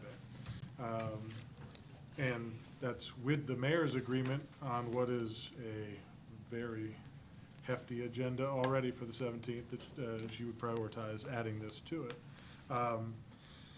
And so I think it's hard for me to advocate that staff can go and resolve that with HAC outside the meeting if we can't reach resolution with the council, who will ultimately decide. But certainly, we can commit to that, that staff would meet with the HAC so that council could get the flesh that you're talking about on this framework to consider on the 17th. I think that that's the best that we can do to be concrete about it.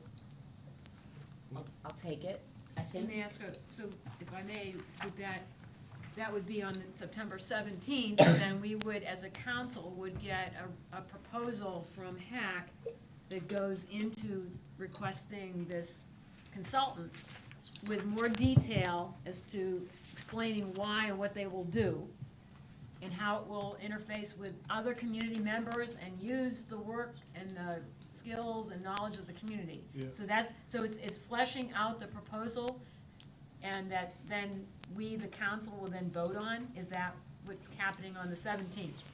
I think that is the potential outcome, and I would say that meat is not just about, from what I heard council say, about what's the mechanics and the tasks and obligation of the successful RFP recipient, but also kind of to Dr. Bellamy's point or Mayor Walker's point, what's the underlying philosophical reason that we would need a consultant? What is the rationale? What's the rationale that says you need this outside group who you're gonna pay X amount for this, as opposed to a community group or paid staff or any other thing? Can I? So, in the scope, I mean, I think what we need to do is look at the scope that was proposed, because there's nothing in the scope that says it has to be an outside consultant. The scope says somebody who can do training peer outreach workers to engage in peer-to-peer outreach that will leverage existing relationships and distribute communication efforts across the city, focus groups, et cetera. I think what we might want to do is take the existing scope that we proposed and say, here are the things that we don't think anybody needs to do, and thus a local community group could certainly respond to the RFP and do this job. I mean, nothing in here, we didn't certainly presume that it would be somebody coming from the outside. We just said, this is the work that needs to get done. Okay. And I just think adding magnitude to this, so community meetings is one thing, number of community meetings might help counselors understand how we get to this number of 120. That's all I was trying to recommend. Well, I think even before that point, we would need to know what materials what are we asking people to go out with and go out and do? I think we can certainly, So flush out what we sketched out here, flush it out just more thoroughly. Is that what we're So suggesting? you're gonna send people out with something. Yep, What is that? yep. okay. And if I may ask, is that this questionnaires about each of these different categories of tiers, how do they relate So- to your scope? That's what, They're two different things. So that's the- what we're getting confused by. They're two different things. At So least there- me anyway. Yeah, so there are some gaps, there are some data gaps in the housing needs assessment, without which we could end up prioritizing units over other types of housing solutions that are more in line with what actual people need. One way to get at that data is through the conversations with people in the community, But another way, there's some just empirical data that gets pulled down from census, from payrolls and things like that. We're not expecting that the consultant or the scope of this is that the numerical data gathering. It's organizing the person-to-person outreach. So, ideally, I think Mayor Walk was right, there is a lot of skill, and Wes is too, that there's a lot of skill in the community, and there's a lot of information that we have, it's just not all pulled together.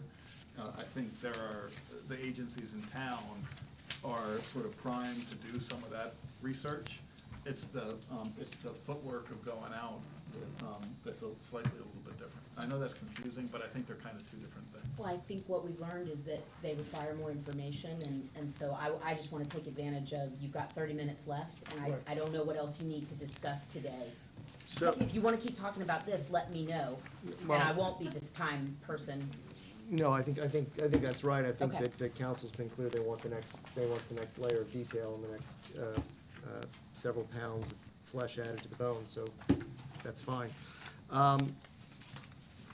So, having sort of talked about this at sort of at the procedural level, where the policy initiatives that the HAC is working on, will work on, the outreach efforts that are being made to sort of develop a larger strategy. Running in parallel to all of that is we have identified tentatively a 4,000 unit shortfall. So Phil, just for. So, and I'll be clear on We're that. at number 4, right? We are at number 4. So here we go. So that's by 2040, but that is also, that's also exclusively restricted to being rental units.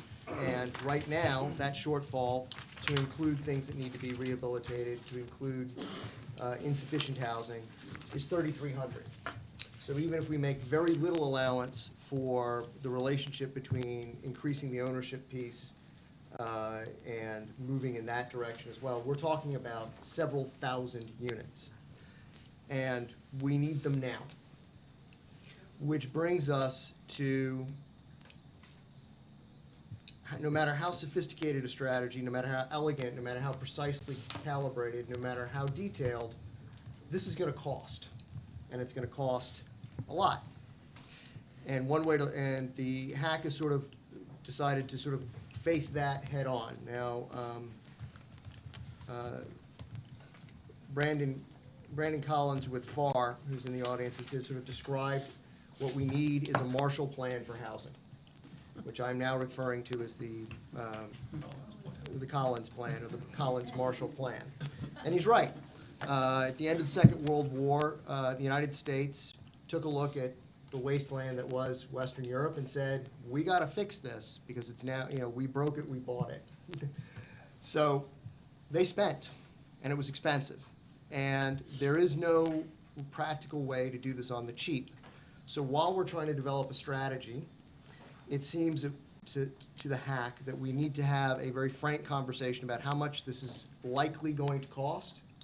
And the first answer to that question is, how much is that gonna cost, is we don't know, but it's gonna cost a lot. And one of the ways that we look at housing, supporting affordable housing, is with our own affordable housing fund that we have that the HAC in part assists in administering. And to us, we look at that and say, the city wants to spend no more than $30,000 of its own money in producing a supported affordable unit. That doesn't mean that that's 100% of the budget. It doesn't. It's leveraged. It's assistance to a builder. It's backing up a LIHTC credit or a developer using tax credits or something, but $30,000. So knowing that this is a nonsense number and that the math is very rough, that means if we need 4,000 units, that's $120 million. And we should not shirk from that. And this is where we come to Dr. Bellamy's earlier point about the development of the Charlottesville Redevelopment Authority floating bonds are developing, and Councilor Galvin's point about the land bank, and economic development, CETA, and all of the other entities that can float bonds, and how we're gonna pay for that. Now, we don't need it all at once, but we need a large chunk of it, and we need to start having a conversation right now with the city about, and with the community, about a 9-figure sum to attack this problem. And we do not have a solution to that problem, and we're not presenting one. We're just saying we have a 9-figure problem that we're gonna have to deal with. And a couple of items for guidance. Some units, some ways of doing this will be very highly leveraged. It could be 23-to-1. There are tools in the toolbox where we can produce affordable housing units relatively cheaply. Those tend to be at the mid to upper levels of the AMI affordability. At the lower levels, sort of once you dive below 40%, it becomes much more expensive and the leveraging gets much less. We are not gonna get any assistance to really move that needle at the federal level. That has been in reverse. It's either been in neutral or in reverse pretty much for 40 years. So now we have to attack that problem. And the other part of that problem is, although we would like to reach out to local community resources to do things in terms of community outreach, et cetera, this is a scale of a problem and implementing it that is going to require bandwidth in the city that we don't have. And it is going to require pulling together a coordination of the housing authority and hopefully the new land bank and CETA and all the other ways of floating bonds and raising money and financing and revenue policy and all of that all at once and coordinating it once we've got the strategy going. And that's a large undertaking and a heavy lift. So the HAC wants to sort of make that clear that we understand that the ask is big and that we have to get the entire community on board with that because, frankly, we can talk about the outreach and the needs and all of that, but if we are not all on the same page for this, it doesn't matter. So I think we're well aware of that. I appreciate you saying that the HAC understands that as well. There was a meeting on Friday to flesh out more concrete details, which I think will come to council sooner or later. That will come to council sooner than later. I think one piece that I didn't hear, and yeah, the city obviously has a big role to play in this, but we fundamentally service a lot of people in the county. And then we rarely talk about the county who has the majority of the land and open space when we're talking about affordable housing. And they have inclusionary zoning. And inclusionary zoning. So I'm not quite sure, why aren't they also at the table or a partner in this? I know they have their own issues with just not wanting to deal with certain things, but we have to engage them if we want this to work. In addition to the bonding piece, which I apologize to Mr. Collins at the Housing Authority meeting on Monday when he first said that $50 million number, I told him verbatim he's tripping. But he's not tripping. And we talked about that Monday and we talked about that last week. Huh? I didn't tell you wasn't tripping. That's another story, Mayor Walker. But I think that there is a tangible way for us to be able to get there. You're right, it's bold. I think it's needed, but we cannot do this alone as just the city. They have to help us. That 70-person number that we talked about who were utilizing the housing vouchers, maybe I'll get in trouble for saying this, but it needs to be said. All of those individuals, some of them live in the county. Yeah. They utilize our resources time and time again, yet rarely want to put skin in the game when it comes to servicing folks who we then have to take care of, and we also get a bulk of the blame for why things aren't happening fast enough. So at some point, they're gonna have to become engaged, or we need to think about how we take care of us. Because if they don't wanna join in taking care of everyone, or making sure they play their part, then we need to just think about how we do what we're supposed to do. And I couldn't agree more, and during one of our recent HAC meetings, raised that I feel like the Housing Advisory Committee should be a joint county-city resource, because let's look at the folks around the table. They don't just service the people in the city, they service, a lot of the stakeholders are also, their organizations service the county as well.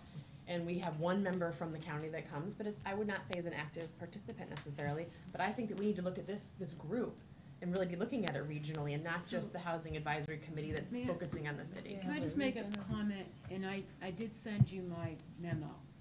And I do want to make sure that, I hope HAC gets a chance to look at the memo, because it does include, it did have different points, the university. You gotta do long-range planning with the county.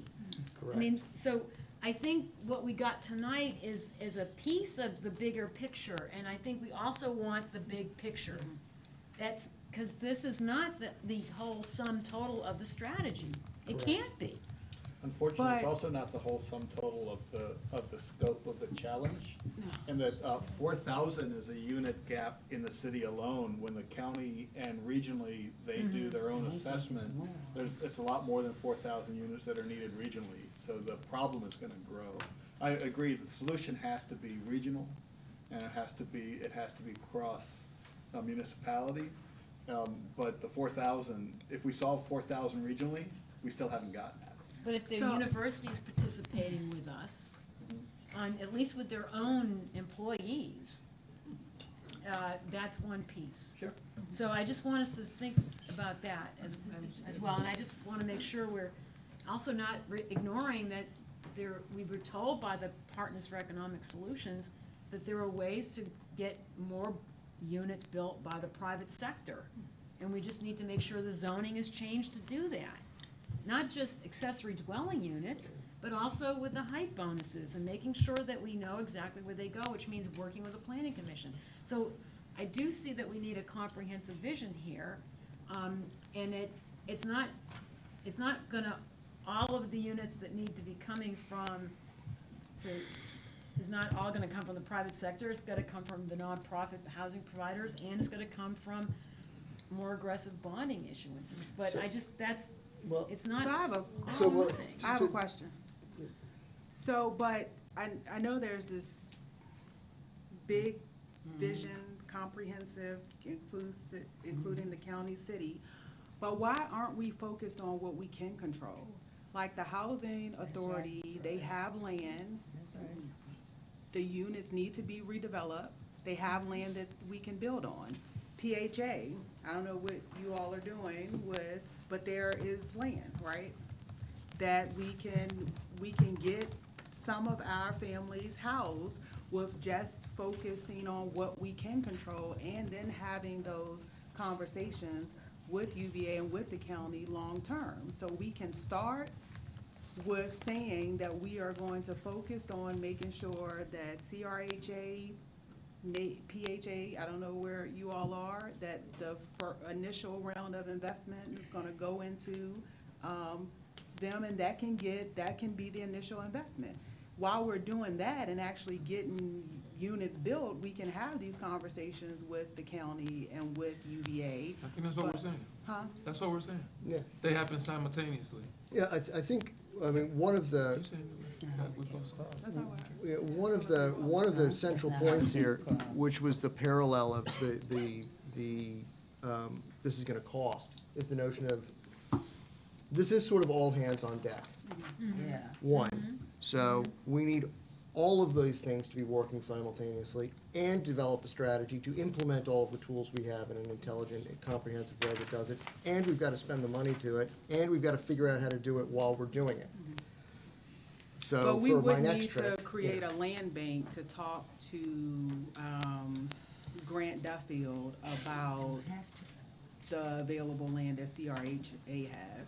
We would need to create a land bank to talk to Sunshine about PHA and what additional, support the city could offer to build additional housing at Friendship Court with their new plan. Like, those are things that we can just start those conversations and get new units built. Absolutely, and you can, if we can present a land bank ordinance that's essentially ready to go, then we can have a land bank that, by the way, is But we designed don't to need a drag land in, bank for those. that is designed, but we can do all of these things. I mean. But we could just start doing. I Right, think we do it all at once. yeah, we do it all at once. You know, for We build the example. plan. No, but the flight. land bank intention is to then divert funds towards that, when we could start with the initial dollars and focusing on building additional units. Just building. but as I understand it, the land bank can float its own bonds to buy and clean up land. I'm thinking, look at the parking lots and parcels on River Road. We had a proposal that came to us at one point that was to put self-storage, take up the whole site, employ 2 people, and that would have been an area that could have been developed into maybe a couple hundred units of housing. So those kinds of opportunities need to be bought and stored and given to the nonprofits or even a for-profit that does LIHTC development. But the land bank isn't even created so- yet. The housing yeah. authority is here now. I didn't think the housing authority could do that. Well, yet We they have a haven't- redevelopment arm that you need to revive.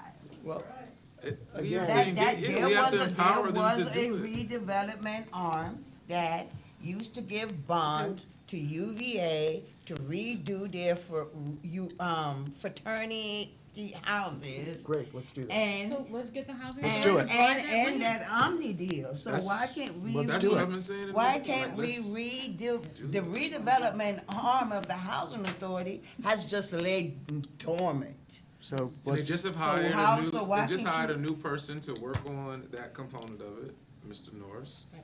So, I mean, the tools are there. They've shown that they have Mr. the Norris, ability to get their stuff. They? They, former mayor. All right, yes, let's get So, it done. so they, So what is the specific call to action right at the moment? What do we need to have happen next? so, Revive the redevelopment. that's one. so, so to fly over it at 30,000 feet, to mix yet another metaphor into this, I guess what the HAC is asking for here is that this is a commitment that is all hands on deck, and it is all the tools, all of them, yes. I mean, the instinct is to say yes to all of it. How much yes to any given piece at any given time gets, sort of falls to how the strategy gets pushed out. But we are going to have 9 different things happening at once. It's gonna be exponentially larger, and that it's gonna require a large financial commitment. And I guess we're happy to see that the council's faced that head on. Yes, it's gonna be Right. a large. So, Ms. And we have Murphy- and we have a CIP discussion next week, which I think this will be a Yeah. component, and there are other components, also large dollar Right. amounts that we So have. Mr. Murphy has given me the high sign that he needs to add something. Yeah, so I think the staff document that you all received as materials contemplates that there are many strategies. Louder. Louder. Much louder, okay. Staff has a document that contemplates many strategies that can be considered, some that are already implemented, some that aren't. Remember, we have 3 weeks in a row of work sessions, and they are very much interrelated. And we talked about comp plan last week, we talked about affordable housing tonight, we talked about the money behind it next week. When we start talking about 4,000 units inside the city, I agree with the mayor. There's a lot of things that can happen right now, and there's a lot of things that require some big changes in order for that to happen. And I'll just say, if you were really aggressive and said those 4,000 units are a third of all units that are developed, that means you're developing 12,000 units inside the city. And let's say that only 2 people live inside each unit. That means that you're gonna add to the city's population by half between now and 2040. And so I think there's a whole lot that we haven't considered, in adding, people and infrastructure and what the zoning will be required. And by the way, every time density comes before the council, there's a lot of talk about that. So where are those 12,000 new units in 10.4 square miles gonna be okay? And may I And, say, and that can't happen just with talking about whether we have the money or not. There's a lot of other pieces to the puzzle. And the large piece to that, which was my sort of secondary point, which Councilor Hill is going to speak to, is this is going to require a change in the community's engagement with all of that, because it's going to mean significant changes to the way Charlottesville looks. and if I may say, I'm gonna side with Joy. It's gonna have to really require changes in our planning department. We've got 12 small area plans, areas that are underdeveloped, that you have enough space around them to kind of do different tiers and transition zones. And we've had them identified, many of them since 2000, and it's 2018. We've gotten 2 done, 1's underway. and they're not getting implemented with any specific targets for additional supported assisted housing. So yeah, it's frustrating. So I'm gonna check in because we have 10 minutes. Ms. Hill, I know that you have several action items, and I believe you wanna have public comment. Yeah. Tell me how to proceed, please. So what I'll just- next? Yeah. First of all, I do want to respond to Mr. Murphy's point real quick. I do think it's really it's hard for us to, I think it's a lot to envision that all 4,000 of these units, and obviously I agree that it's gonna take more than 4,000 units, are gonna fall within this 10.25 square miles. I think the county has to absorb some of that, even recognizing they have their own needs. I think we need to be realistic about that. I think we need to be realistic about how many units that the city in its 10.25 square miles can absorb, because I think that those numbers are, I agree, our infrastructure is not in a position for us to literally increase our population by another 50%. But we were just looking at next steps, and really, for right now, we're looking at timeline for this housing strategy and how it coincides with our discussion from last week with the comprehensive plan. And I think, Sunshine's laid out that a best case is a March, a realistic case is probably more the end of May or June 1st. And how that's gonna play out, and obviously we have some action items to follow up just to give additional detail to this ask. I believe that this was in response to what I think you were hearing from the CLIC organization, as well as other community organizations that want us to get to a comprehensive housing strategy by this timeline. And so I think it's important that we understand that information and the timeline in which we're on really does mean that council has to make some decisions on supporting that. So then we have the relationship, like we talked about last week, that this all has to the comprehensive plan. We talked about in a December timeline, we're gonna have a draft comprehensive plan, but recognize that both the housing chapter and the land use chapter are gonna be very much in draft form, awaiting for this other deliverable, which, again, those timelines we just discussed. And understanding those resources that it's gonna take to get us there. And then, as was just discussed, the funding strategy, which is gonna be a big part of next week's discussion, because this is a lot of resources that we're asking for. And looking at what methods and different sources that we can do, kind of the portfolio effect to get to that point. And like was just said, just the whole commitment from the community. So as we look at this forward motion, there are some things that we've identified that council can do in terms of the developer piece that we're gonna have staff go back to. Where we have the city-owned property identification exercise, I think that we're close to completing. Is that right, Stacy? And then we have, obviously, we've gotten this from the attorney's office this week in terms of the enabling state legislation that we can act on more immediately. We have the land bank ordinance that I believe that right now staff is, and the HAC is just trying to iron out in a way that we just have one document coming forward that we can act on.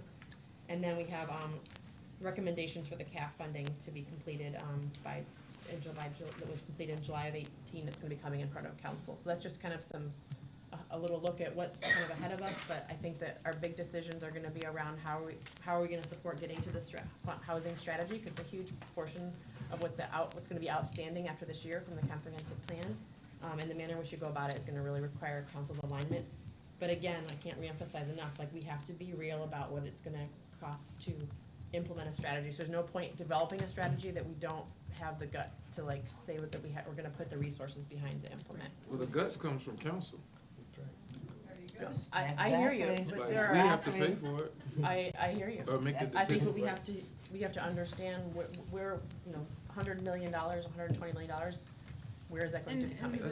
That's not but see, this the thing, when we say things like that, like $100 million, $120 million, that's double the number that was initially said. And it creates hysteria in some ways, because it makes people think oh my God, $100 million. We have to be careful with what we say, because that reminds me a whole lot of the statue issue when people were like, oh, it's gonna cost $700,000 to move or whatever, and it just immediately turns people off because they think it's gonna cost something, and it's completely away from what it really may take. So we have to be careful with what we say. That's first. Secondly, I didn't hear in the action plan, which you did a great job of surmising, but when are we meeting with the Housing Authority? As we've heard, let's get ready to figure out how we can use them as our arm to develop, purchase land, so forth. We have to have a similar session with the Housing Authority like we're having here, sooner than later if we want to be able to move forward with these plans. May I interject just real quickly, just based on that? Sure. There was a structure that was being worked on through the planning department about how to revive that and how many members were supposed to be on it. Kathy McHugh worked on that. And, Jose is not in the room, he left. But what ended up happening, and they didn't like who may be coming on that, and they threw it away. So there's something in the planning department, I will, you remember that, Dave? Right, yeah, Dave remembers. So there is a structure. They went by figuring out who from the community should be on it, what staff should be on it, the whole 9 yards. And when they decided what they was gonna do, because certain person was gonna be on it, they kind of crashed it. So you can revive it real quickly and vote on it. Wonderful. So I think Can I ask one quick question? Just so I don't forget. Joy, was that for the CDC arm of the CRHA? It was something like that. Okay, I just need to know where to It was look something in like that. Kathy's Yeah, files. Mr. Norris. Okay, so. You're committing to follow. Reviving the Charleston Development Corporation. okay. I just need to know what to look for in the files. So Thank you two, y'all will talk about that. The mayor has asked me to run public comment and has told me that everyone's been really wonderful recently about keeping their comments brief. Didn't you say that?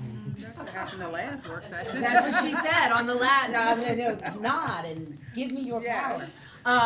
So if we have members of the public who would like to speak, we ask that we keep it as brief as possible. And if I'm getting a little nervous that it's not brief, I'll say something. How's that for a group agreement? Please come to the microphone. Please, do we have members? Yep, we got. Great. Councilors, HAC. My name is Phaedrus Octoplu. I'm a city resident. So I'd And ask everyone to speak up here too, because this microphone is just for Facebook. It's not for the room. okay, so I should speak loud enough for the people behind me to hear? Yeah. I'm Okay. sorry, I'll work on it for next time. No problem. Okay, so my name is Phaedrus, and I've been working with a team of extremely experienced, qualified local residents on building affordable housing in the city. And we've run into some obstacles that many of the people at this table know about and we're continuing to discuss. And I keep hearing words popping up at this meeting that we put together a poem, because a lot of these words have been mentioned, and I don't want to take too much time. So we're trying to build a building on Cherry Avenue. We've been rejected, and this is it. Cherry Avenue, somewhere in the land of fantasy, in the borders of reality, a man carries a sword emblazoned with hope. His garrison cries, not for blood, but a safe place to rest and redeem domestic dignity and be set free from the shackles of the street. And under the banner of social justice, they march to their dreams of living a life comfortably within their modest monetary means. But the battle on Cherry Avenue lingers like thick fog as the struggle to define a dwelling leaves helpless men to stagnate deep in the mental bog. And what should be sweet holds a bitter hint, yet in the heart of the fruit, there's a soft, ripening glint. Thank you. Next commenter, yes ma'am. Yes ma'am.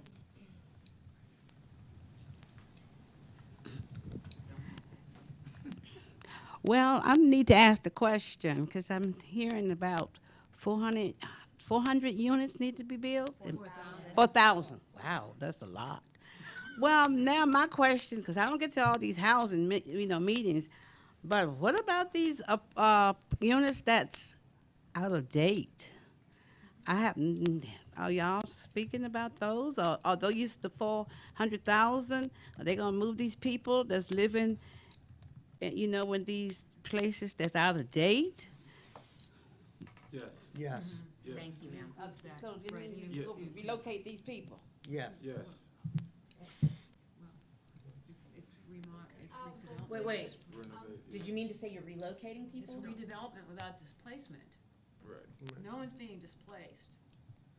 No, I'm talking about the ones that need, like Hobby Drive.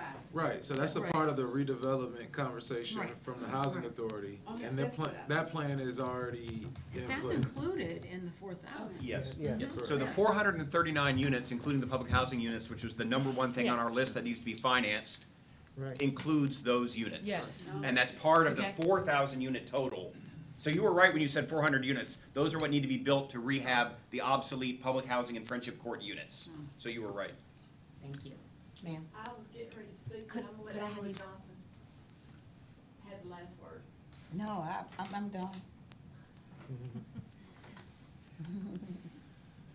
I honestly really don't know what to say. I live in public housing. Public housing has gone to the dogs. By the time y'all get some of these apartments built, most of the people my age will be dead. So what's gonna be done about the apartments that need to be done and updated and stuff now? And we're not talking about 20 years from now. We need something done within the next year or two. That's the problem. Right. So that's a And that's- renovation, go ahead.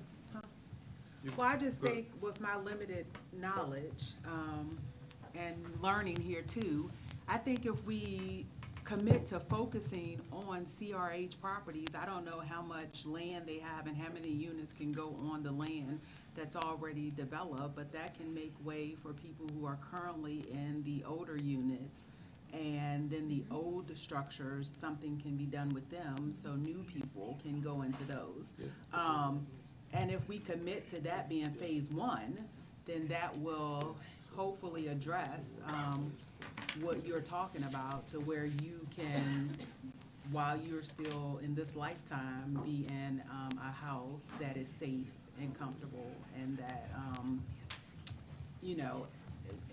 and modern and not all of the things that we could say about the properties that people are currently living in. So I think if we make that commitment, then that could happen. I don't know what it's a year or two or how long that takes, but I think that, that could be a starting point. But as long as we're dragging it on and trying to get the county on board and I think that's where we end up not doing anything, instead of focusing on what we can control. That plan is in place. So one thing that the Housing Authority has been doing in terms of looking at not just redevelopment, but also renovation, that train is moving along. And I mean, it would take too long to explain here, so I can make sure that we get you that information. But rest assured that is definitely happening. I mean, again, Great. Housing Authority is doing phenomenal work. And in my if I opinion. may ask, that I would like to get council to see the plans. Yeah. Mhm. We want to see the plans. Yeah. Got it. Tom, what'd you say, Emily? No, we talked. It's gonna come. Okay, good. Okay. Getting the consultant on Do I board see other first. members of the public Then who you would, all just meet. Lena? When Emily's done. Sorry, go for it. No. Oh, Emily, do you want to turn? Please. I'll go later. Okay. I'd like to make this conversation a little more Lena, specific. can you come up closer to the mic? Instead of just talking about affordable housing, let's talk about long-term affordable housing. So things like LIHTC that end in 15 years, this is a huge investment. We don't want to have this problem again in 15, 20 years. So things like the city buying land and leasing it to a developer for affordable housing, that's an investment. We still own the land. That's not just giving it away. We have the land. We can continue to provide long-term affordable housing for generations to come. So I think we should really be looking at these proposed solutions and talking about how long will we really have this affordable housing, because these short-term solutions where we spend a ton of money and have not much to show for it is one option, versus say buying the land and having an investment and having something that will be long-term is the direction I think we should be going. Thank you, Lena. Emily? That was part of what I wanted to say, was I just want to not lose sight of the fact that we need that bond floated very soon, because land is dwindling and being scarfed up quickly in the city, so we need to be able to have the city, through the housing authority, hopefully buy land. And I also wanted to mention that the land bank ordinance is not ready to roll. That process has been extremely difficult and has not really connected the dots well enough. And I think there are still some unanswered problems with it. And the engagement and the reason that people from CLIC have been pushing for community engagement is partly because of the comp plan's lack of engagement of people who are most at risk of displacement or most cost burdened. So the diversity at all of the community meetings, and I know that planning commissioners and staff from NDS really worked hard to run a whole lot of meetings, but their diversity has not been there. So we were trying to look at opportunities for peer-to-peer outreach for that to happen. I'm curious, what are your thoughts on the approach that we take, given the conversation we had with, Yeah, mixed. I think that there are some really good points about not bringing in new folks from out of town to pay a lot of money and then have them, sail into town and sail out of town and not have the familiarity. I think that does bring a lot of problems with it. I also feel like there are some capacity issues at both legal aid and FAR that we would have to work together to figure out how would that capacity be met.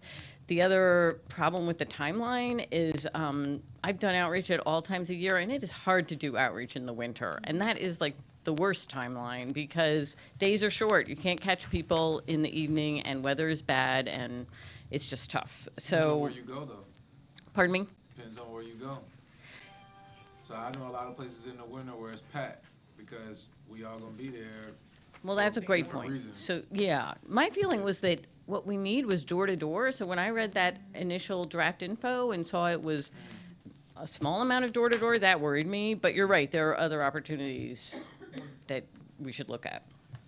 And the other thing I wanted to mention was just the CRHA and the redevelopment of public housing. I think one of the reasons that's a great amount of progress and a great place that we're putting our resources is because we want to improve the quality of life for current residents. So looking at that as like our main stock of land would be a mistake because we don't want to like throw all the density on public housing land and not be able to put the services and the quality of life that we need for public housing residents.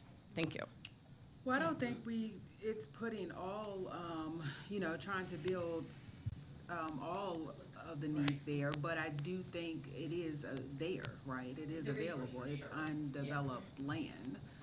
And my point is that we spend a lot of time talking about other partnerships we need, other, land that, the county has, like those type of conversations, creating new entities like the land bank that are controlled by other people that then we have to see how that flows.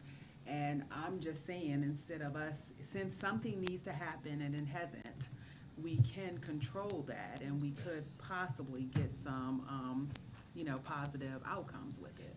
And we don't need to focus on the county commitment or lack of, or UVA or anything like that. And then council, when other proposals come before us that are not aligned with hopefully what the housing strategy come up with, that we are really disciplined there in making sure that we're having that conversation.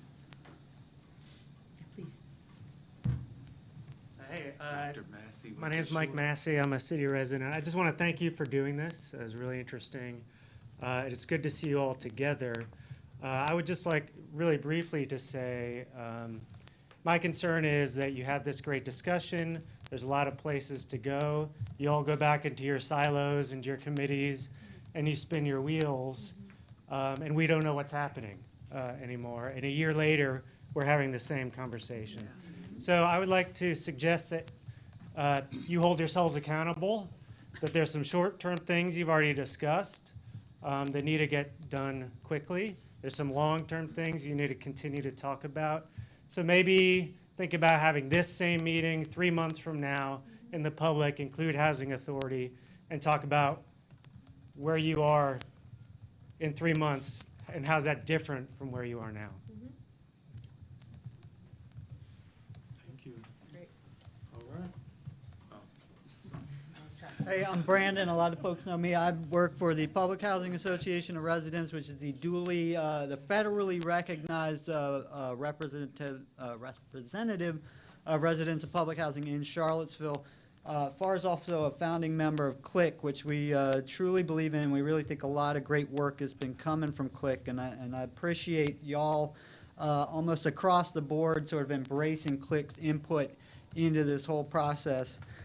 Most of you have heard what I've had to say on a lot of this stuff, but I definitely want to get at a couple of things. So first off, when we talk about a plan and we talk about, when I was saying a Marshall Plan, I appreciate getting some airtime on that, but, I think it's something that we all recognize. And I got to say, in terms of money, some of us had talked about the idea of bonds before, but it wasn't until we heard the mayor speak about the possibility that we realized this actually is something that there's an opportunity for because we have leadership that can push this.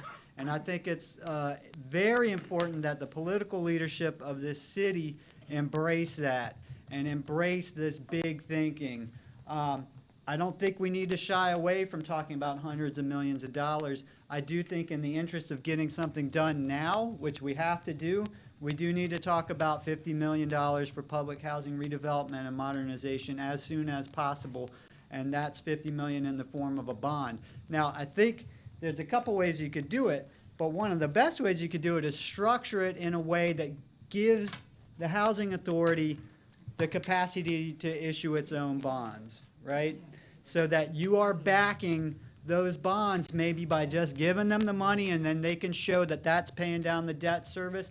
That would be great. Might not be able to do that right off the bat, right? Because we need the money. So what is going on with Housing Authority? Today, they're receiving proposals that are due to build at South First Street and to build at Levy Avenue. That's going to be housing for seniors. And certainly, Ms. Rosenbaum, there's a place for you in that building when it gets built, hopefully within 2 years, right? That's the priority that we need to meet right now. Now, what that does, that's in addition to what we already have built, right? So that gives wiggle room for this broader redevelopment. Now, this housing authority is working with a small staff, volunteer leadership, and with the support of residents, and has been able to pull this together over a lot of hard work. If we had the resources to put into that and into the rest of this stuff, we could get a whole lot done. You got to put the resources into that. And I think what that's going to go back to the leadership issue, which is that y'all have to go to the city, to the community, all communities in Charlottesville and say, this is the priority. We're going all in on this, right? It is all hands on deck. That means all the resources. It means all the money. And it means making a case to everybody that says we all support this. And all hands on deck, it means urgent, right? It means this needs to happen now, right? So let's get the things done now that we can get done and build this strategy. But we do rightly need to talk about these big amounts of money, and we've got to get the public behind that. When they talk about the Marshall Plan, we also have to talk about who's in charge, right? Everybody has a role to play, right? When we've got too many of these roles and we're saying, yes, we need these partnerships, right? What we're doing a lot of is passing the buck. And I personally believe that the HAC, being full of experts and having done a lot of work, them having some resources will help this process quite a bit. And I would ask that the council put a lot of faith in what the HAC tells you. Doesn't mean you're going to agree with everything they say, and it doesn't mean you're going to not going to tweak everything they send your way, but you have to give them that credit. I just want to get at a couple other things. So Charlottesville is running out of land, and I think that's the danger when we look at incentives and we're looking at these developers' fees, and any kind of incentive needs to be designed to benefit the folks that are providing solely affordable housing, right? Otherwise, what you're doing is you're running out of land. You're running out of space. You're running out of airspace. You're running out of this space. It all disappears in a really short amount of time when we're talking about a city that's growing. So you got to put the resources into making sure that what's left, that's there, is getting used for affordable housing. That's why a developer's fee, if you're gonna look at that, if you're gonna look at other incentives, height bonus, density bonus, those incentives are tiny in terms of the return on for affordable housing that you'll get. So scrap them. Only choose the ones that are gonna benefit the ones that are actually meeting this need. And I don't think you should shy away from the fact that the city is growing. And yeah, we need to play some serious catch up for the people who've lived here, that have been here for generations, that need some catch up as this city turns into a big city with many more people. We got to play some catch up, and we have to make some reparations. The way we're going to do that is by giving people some homes and some equity across this community. So, you know, I'm just throwing all that out there, and I'm done. I'm out of here. Wow. Our timing was like synchronicity. I have a, Marsha, Leslie just the asked, Marsha and I was gonna plan. ask her, but, like, has staff looked at this, at all from the budgetary standpoint? Absolutely. And she actually, I just texted her, hi, bye, and she said, I got what I need and I'm ready for next week. Okay, There's some, all right. there's How some, about that? there's been some preliminary discussions that I think also staff will get back about a number. Mr. Murphy, may I? You can give a number, but it will be No, what the not debt that- service number is, Right. and that's not all the number. So Right. So I would just say that there's some conversations that are taking place. So the accurate number though is relative. Next week, we're talking numbers, right? And you have an accurate number, is what you're saying? No. We have a number, but we can discuss it And further next can we week, 'cause I please think see the the number is plans? different. So yes, Along with this number, so we know what's being built? yes. Before we do that, Send it to may CRHA. I just check with the hello, members of the public? Would anyone else like to say something? Yes, sir, and ma'am, oh, I'm so sorry. It's okay. Okay, I was come on forward, please. Yeah, I just want to echo what some other people have been saying in terms of I feel like something that has not yet really been fully discussed is the fact that we're dealing with every day we don't take action, it gets harder to actually solve the affordable housing crisis. There's limited time because, as others have said, the fundamental issue is limited land. And every time we're not taking action, more land that could be used for affordable housing is instead being used for either expensive housing developments or, in some cases, developments that aren't housing.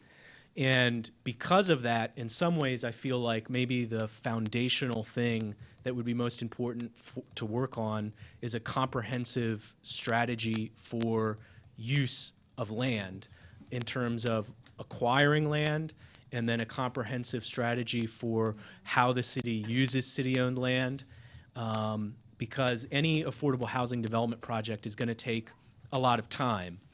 And if that baseline of owning land isn't there, it's going to take so much time to develop the partnerships and funding mechanisms we need. That land is going to be taken away and used for non-affordable housing, and it's gone for at least a generation.